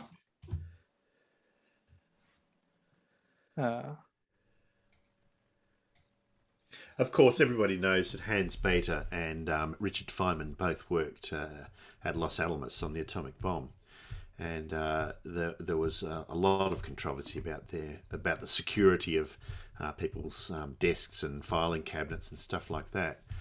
And Feynman always used to make a point of pointing out the weaknesses in the security, like Bethe would tell him that he was working on a new paper, and Feynman would say, well, you better be careful, make sure that's secure. And Bethe would say, it's locked in my desk. And Feynman would reach into his bag and hand him the paper, you know. and Bethe would be flabbergasted and say, well, how did you do it? And he would explain how he'd done it, and they would beef up the security on that. And he was well known for breaking into people's filing cabinets. And he had it down to such a fine art that he could break into almost any filing cabinet there in about 2 minutes. And when people couldn't get into their filing cabinets, they'd ask Feynman to come in, and he would take a screwdriver and a hammer with him, which he didn't need to actually break into it, and he would lock the door behind them and say, I need to work alone. And he would literally make a few banging noises and stay in there for half an hour, and he'd open the filing cabinet within the first couple of minutes, but he thought he'd better stay for longer to make it sound like it was a difficult process to do, whereas in fact it wasn't. And he had most people's combinations and passwords to their computers and filing cabinets and everything. Yeah. Didn't he do most of it by social engineering the numbers out of people? Yep. Yeah. And of course, having a brain that can remember things like combination numbers for people. Yeah. Yeah. Tiny makes a good point. He says he got his account broken into because he had it linked to an app that he got or whatever. So, you know, don't link like your bank to the app store and stuff like that. Yeah. It's well, there is if it's your Google account, or indeed if it's your Apple, or even indeed if it's your Facebook, in all of those, if you log onto your profile, you'll either go into authority, devices, or third-party applications, and you can have a look at the permissions of all of those apps. Yeah. And I recommend people do that periodically as well, because sometimes you just get into the habit of saying, oh, yes. Well, what you don't realize is through the Facebook API, I mean, a lot of apps for some reason say we want to post using your Facebook, but we never will. And that's actually an individual finite, it's an individual isolated permission that they ask for. You don't need to grant that. You don't. The only two that I think, the only one that you need to grant most of the time is just your email address and access to your avatar image on Facebook. That's it. Yeah, Sorry, go ahead. Sorry. No, you finish. Oh, I was going to say the problem with Google and why it's important to review the Google ones is, unlike both Apple to some extent and Facebook that's done it properly, they have granular permissions. Google quite often just grants it blindly without saying this is the implications of doing this. But that's because it's only generating a security token that it classes as valid and passing that over. But if you read the terms and conditions, they can get your real name, your avatar, or any avatar image used on a Google account and your email address. Yeah. I worked with some people that did app development or whatever, and one of the biggest things was always like telling them like not to add in a bunch of stuff that they didn't need access to. And it's funny because I'll go all the time when I'm looking at apps or whatever, and it'll start asking for access to like my contacts and stuff like that, and I'm like, nope, not going to download you. There's no reason why my music app needs access to my phone. Yeah, I mean, most of the time, the justification for that is sharing direct. So in all the share APIs, one of the destinations is kind of federated through contacts and then the available, like, WhatsApp, iMessage, Facebook message, whatever the hell. And that's the reason why they do it. But every single app that you download, if you say no to that, should still work. Yeah.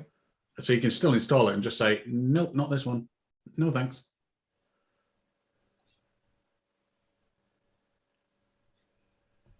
Yeah, so there's a lot of malicious app developers out there.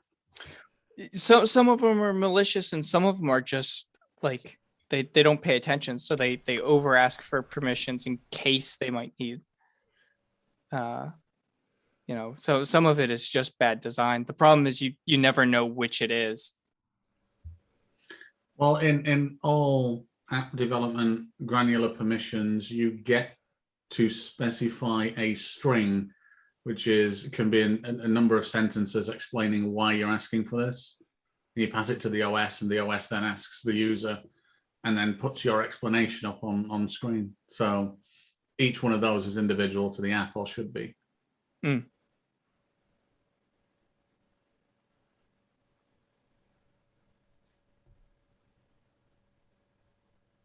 I think that would be my specialist subject, is app development and technology, and then along with 3D graphics. Very nice. If you ever want quick quiz ideas, Paul. When I was on here more often, he did more computer stuff. Oh yeah, it's changed. I can go back to old style quizzes. I can go back to my extremely hard quizzes. Extremely hard quizzes. I'm not going to be here that night. I was going to say, you mean the ones on pop culture that no. that none of us knew. You just wake me up when they finish. No, I think most of the quizzes I've done, there's always been someone who's known the answer, pretty much. So, well, what you're saying, if one person can get one answer per quiz right, that's how it works. Okay. No. If every question I ask, at least one person can get the answer, then that's okay. And I don't shy away from making some of my quizzes hard. That's what makes them unique.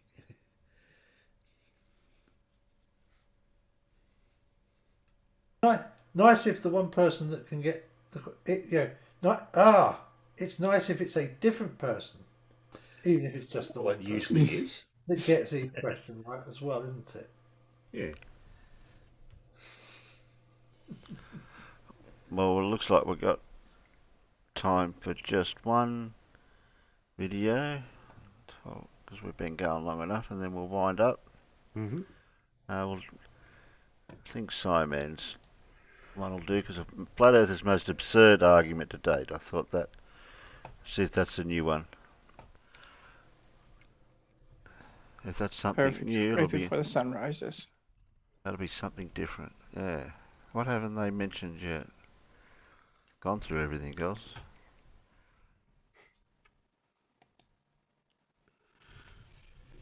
Okay, ready? 4-letter P word. Play. Hi, Facty. Earth YouTubers is a guy called Jeranism. You may remember him from the time where he hashed up on the Flat Earth documentary on Netflix like his friend Bob did. A 15-degree-per-hour drift. Not now, Bob, but thanks. Thanks, Bob. Okay, go ahead and drive down there, Enrique. You're going to hold the light there. Enrique, how high is your light? 17 feet. I mean, it's as... we don't see you, Enrique. Lift up your light way above your head. Interesting. Yes, that's the one. Anyway, he has recently resurfaced with an absolutely face-palming nuke. Get ready.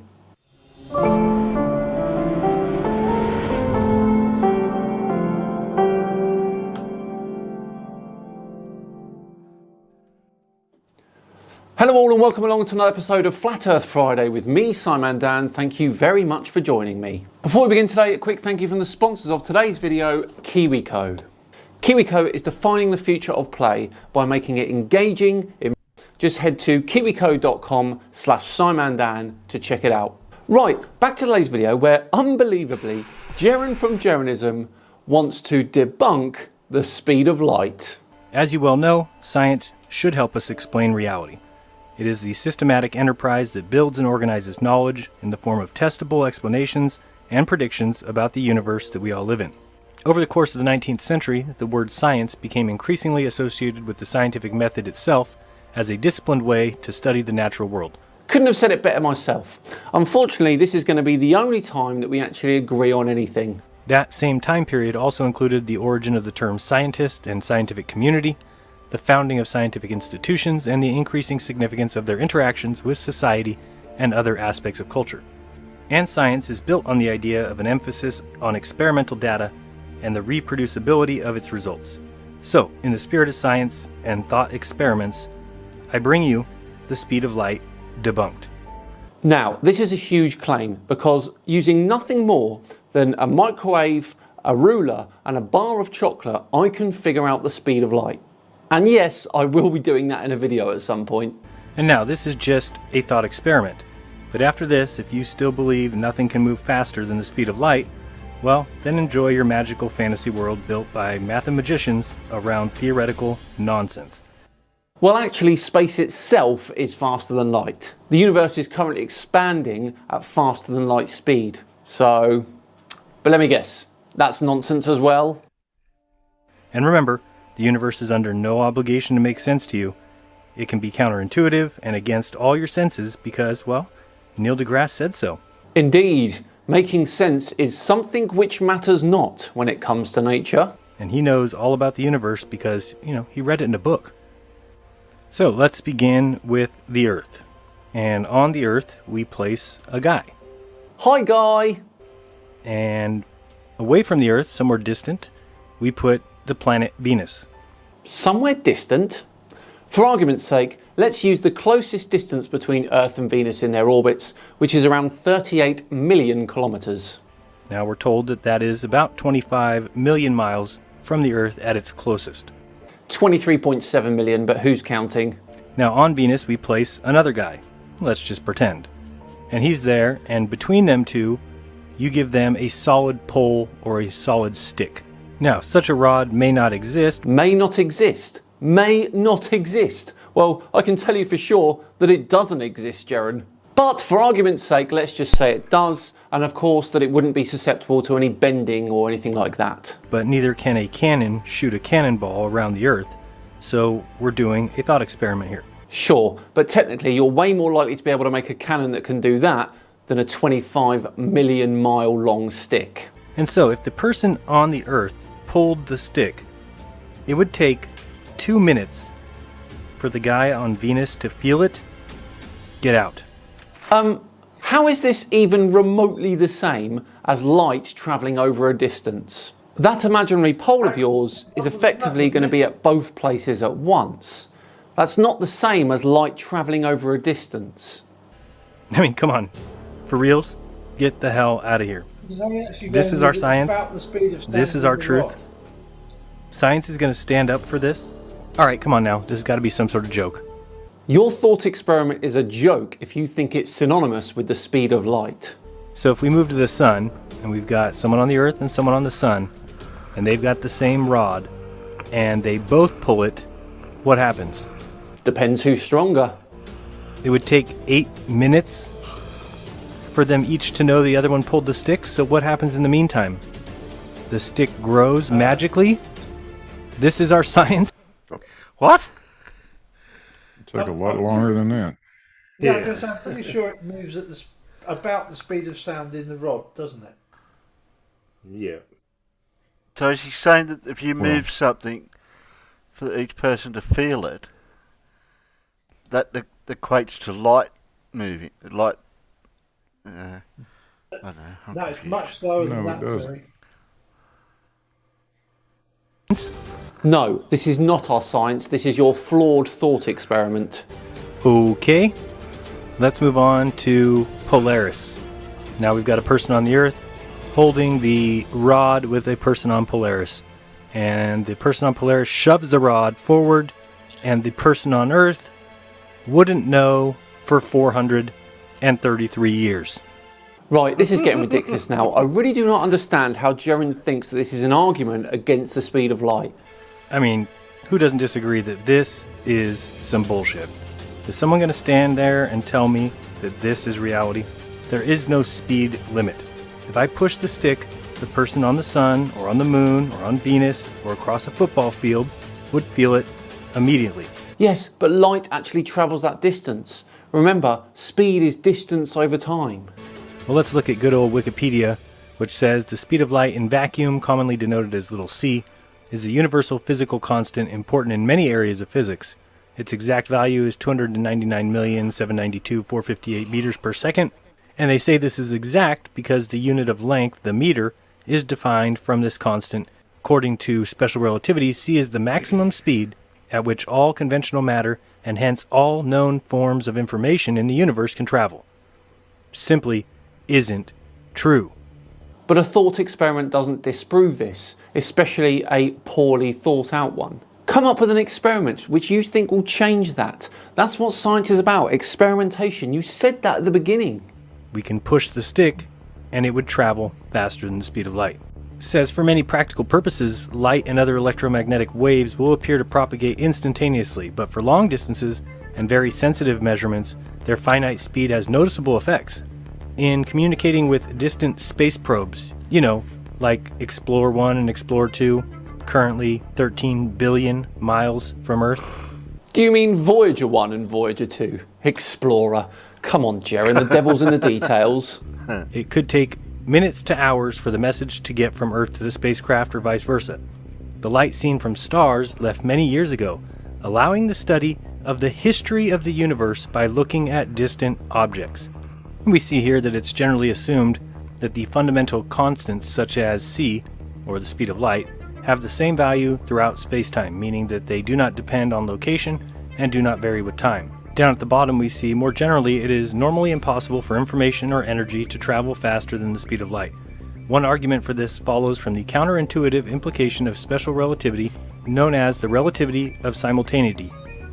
If the spatial distance between two events, A and B, is greater than the time interval between them multiplied by the speed of light, then there are frames of reference in which A precedes B, others in which B precedes A, and others in which they are simultaneous. All of which Jaren doesn't understand in the slightest.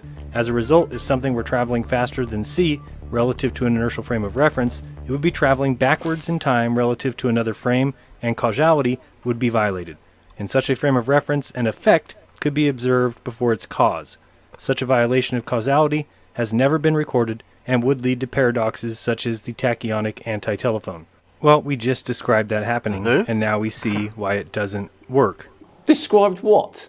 A tachyonic anti-telephone? Hold the front page, people! Jaren created a device to send a signal back into your own past using a giant theoretical pole and his monumental intellect. Utterly clueless. People gave theologians such a hard time, and sometimes rightfully so, because they were motivated not by truth, but to support the theological principles which they had already committed to, and these were fixed and determined in advance. You've literally explained flat earth there, Jaren. Such persons are not really engaged in genuine inquiry, but instead a sort of sham reasoning. If you aren't trying to search for the truth, well then you're not asking real questions. Well, watch these comments. Watch the people saying, "I'm an idiot," because they believe that a man on the sun and a man on the earth could be pulling the rod or stick for 8 minutes until the other one knew that they pulled it, yet in 8 minutes they might have pulled a half mile worth of rod. No, we don't think that because it's stupid. So magically, the rod grows until when? What happens after 8 minutes? The rod shrinks? Who loses their end? Does the middle disappear? This proves a paradox and proves relativity to be garbage, as well as the idea that nothing can go faster than the speed of light. That for me is the absolute quote of 2021. Jaren claiming that relativity is garbage because of a giant pole. Amazing. The same people who tell me the speed of light is the speed limit of life tell me that this flew to the moon. And this is not an artist's rendition. This is a photograph. and we televised it live. Whoa, whoa, whoa, whoa, whoa. You used my facepalm clip. How very dare you. It was only our first time going. I mean, if they stepped out on the moon and we were attacked by aliens, or they died due to an unknown force that crushed their suit, it would definitely help America's prestige and pride to show that all on live TV. Makes all the sense in the world. How could you even question the moon landings? Because of the reams and reams of evidence that they actually did go. I'm not getting into that argument with you, Jaren. I haven't featured Jaren for a while on this channel, but maybe I should more often, because this stuff is absolutely golden. Well, there we go, another Flat Earth Friday, all wrapped up and ready to go. Thank you so much for watching, it's truly appreciated. If you enjoyed today's episode, then please do consider subscribing to the channel. We're getting very close to 450,000 subscribers now. I'd love to hit that before the end of the year. If you really enjoyed it, press the like button as well. Just enough time to once again thank KiwiCo for sponsoring today. Remember, visit kiwico.com/Simon. Well, bye, Simon.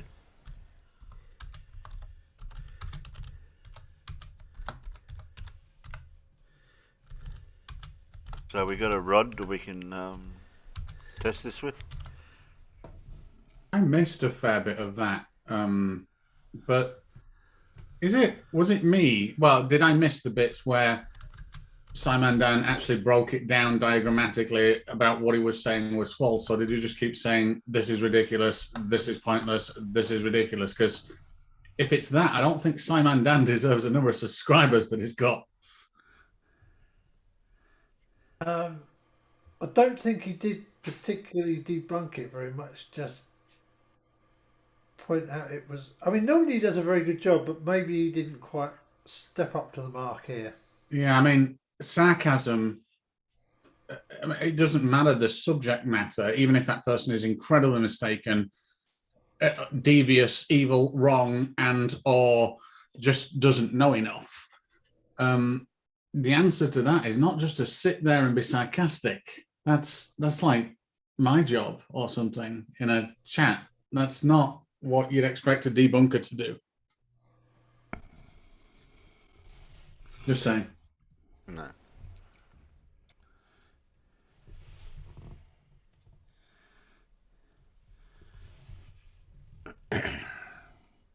Oh, we'll finish up with all that. He did put out one that was a couple of minutes. We could play that because he said he was... Oh, what did I do it?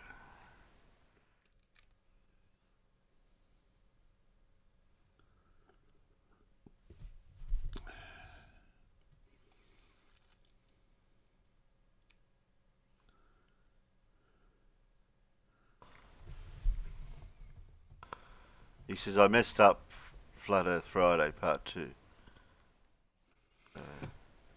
I'll play that and see what that's all about. Get rid of that. And then we'll finish up after that and have our final. Share that. There we go. All right. I just wanted to do a little caveat to today's Flat Earth Friday video. If you haven't seen it yet, by the way, go and watch it now, and then come back and watch this afterwards. So obviously today's Flat Earth Friday, I was looking at Jeranism, and he was talking about a thought experiment where if there was a person on Earth and a person on Venus with a stick or rod, they were both holding a stick or rod, that if one of them pushed that stick or rod, the other person would feel it instantly. Now, of course, I don't accept that as something that would be plausible. But unfortunately, during the video today, at about 7 minutes 23, after he made that claim, I then said, yes, but. Now, that's something that I normally say to like start off a sentence, or start off a conversation, or start off a segment of speaking. And I don't know why I said it, because it wasn't in the script or anything like that. So apologies if that made you think that I thought that, or I agreed with Jerome, which I don't. Additionally, I think a lot of my answers today were quite ambiguous, and that I am not happy about. So when I wrote this script, I watched the entirety of Jeren's video before I wrote it. Now, obviously, the reason that it's not an instant thing with the polls is it's not the speed of light, so it's not the couple of minutes that Jeren was stipulating, and obviously it's not instant. So that if someone pushes that rod, there'd be a compression wave with atom to atom to atom, and that would be the speed of sound in the material that it's in. And I knew this because I watched the entirety of Jeren's video before I wrote the script, and at the end of his video, he takes a look at some kind of he takes a look at some online forums where they discuss this thought experiment, and he discusses this answer of the speed of sound. So I knew all this information, I knew what would happen, but I can't for the life of me understand why I didn't include it in the video, and I absolutely should have done. I might have been thinking of time for the video, the length of time, but that's not an excuse anyway. I should have mentioned it. Only took me a few seconds there. So apologies, really. I'm just making this video now just to apologise for that. It was poor form, bad day at the office, and thank you to everyone who pointed it out, for one. Thank you for pulling me up on it. I'm more than happy to be pulled up on things, because at the end of the day, it needs to be correct. And today, I wasn't. So, yeah, thank you very much. Really appreciate all the feedback. But I hope that's cleared it up. And I'll see you all on Tuesday, where there'll be another short kind of version of what I've said now at the beginning of the video. Thanks very much. Bye-bye. Does that help, Dean? No. No. Well, a little bit. He admits that. Well, no, my criticism is, depending on what your purpose is. If your purpose is to entertain, then all you need to do is ridicule. If your purpose is to be useful and educate those that might be on the fence, and or educate the general population or viewer about, you know, molecular compression down that space versus the speed of light, then yeah, it's still ridiculous to me.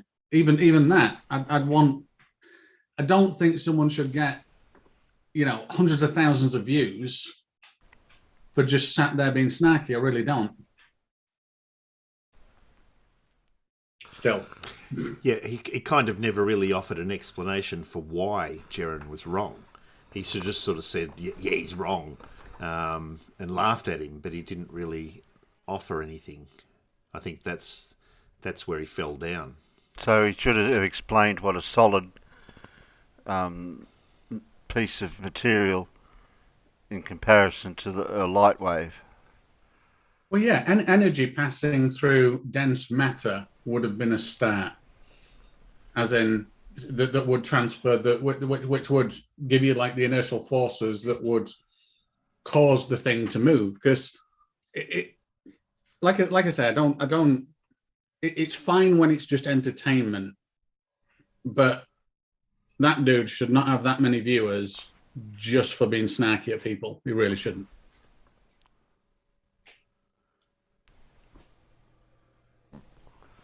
Yeah. Yeah, I would have liked a bit more of an explanation. But is he on the right track to do with the sound, like something to compare to a sound wave, or in the? I don't know. I'll wait for Blue to do a video because he'll explain it properly. Yeah. Okay. I'll have to get that clip for Blue off Jerenism and redo it. I mean, this is not a new concept either. They brought this thought experiment up years ago, I remember. So this is not the first time Jeren's actually thought of this or brought this up. It was actually brought up a long, long time ago.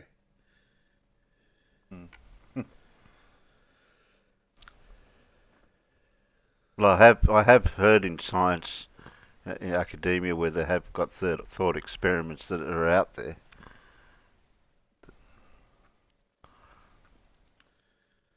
All right. Yeah. Oh, that's that for that. Okay. I mean, to be valid, a thought experiment has to encompass the known physics or the known laws or properties of matter or whatever that are already there. You can't just make up a thought experiment that defies what's happening in the real world. I mean, I find that example actually quite interesting, but I'd want someone to explain to me, and I'm sure this happens, but I'm not a physicist, I don't know. But I'm sure there's a molecular compression that can happen if you took any material and had it across, that distance. If you think that 100 meters of steel with a steel pipe with a radius of, I don't know, let's say 3 centimeters, if you grabbed it and put forces at each end, you might be able, being a human, you might be able to stretch it like 1/1,000,000th of a millimeter. But stretch that out a hell of a lot, and providing it's there under its own weight, with that same force, it's kind of a compounded effect now. So you'd be able to stretch it and compress it a lot more. And and I'd like someone to explain that to me.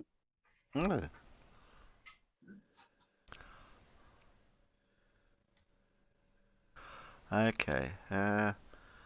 You're welcome, Tiny. You're welcome, Irish. Who else should we have? Facty, John Rapp, Zeblons, Vroom Fondle, Demon Orb, and Jose JG Boom, Little Wolf, Clive, Attila 144, Dave Cannabis, Jaren Urism, Biggest Doggers, Howard Moore, caught me live show for a change. Who else? Andrea,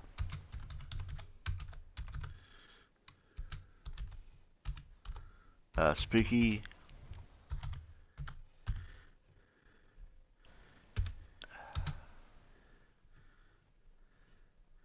that's all I've got. I can't see anyone else. Fred Knotts, did I say? I didn't say Fred. That's it. Oh, Judy. There we go. I can't go any further up. Back to through the chat. Only lets me go back so far. Okay then. Oh, thanks, Paul. Oh no, thanks, Who did I say? Diaphantus, wasn't it? Yeah. Diaphantus. Thanks, Alan. That'll do. Thanks, Dumbass. Thanks, Big Blue. Thanks, Dean. You betcha. That's it then. Yeah. You've got to get it right, Terry. It's not dumbass. It's dumb ass. Oh, I can't speak. It's Dumas. Yeah. A donkey is not an ass. It's an ass. It's not an ass. It's an ass. I think the Americans are going to have to teach us how to speak American. Yeah. All right then. Night panel. Night Peanuts. Sorry. Make Night, sure everybody. you resubscribe, everyone. Night Peanuts. Yep. Yeah, we'll do that, Jose.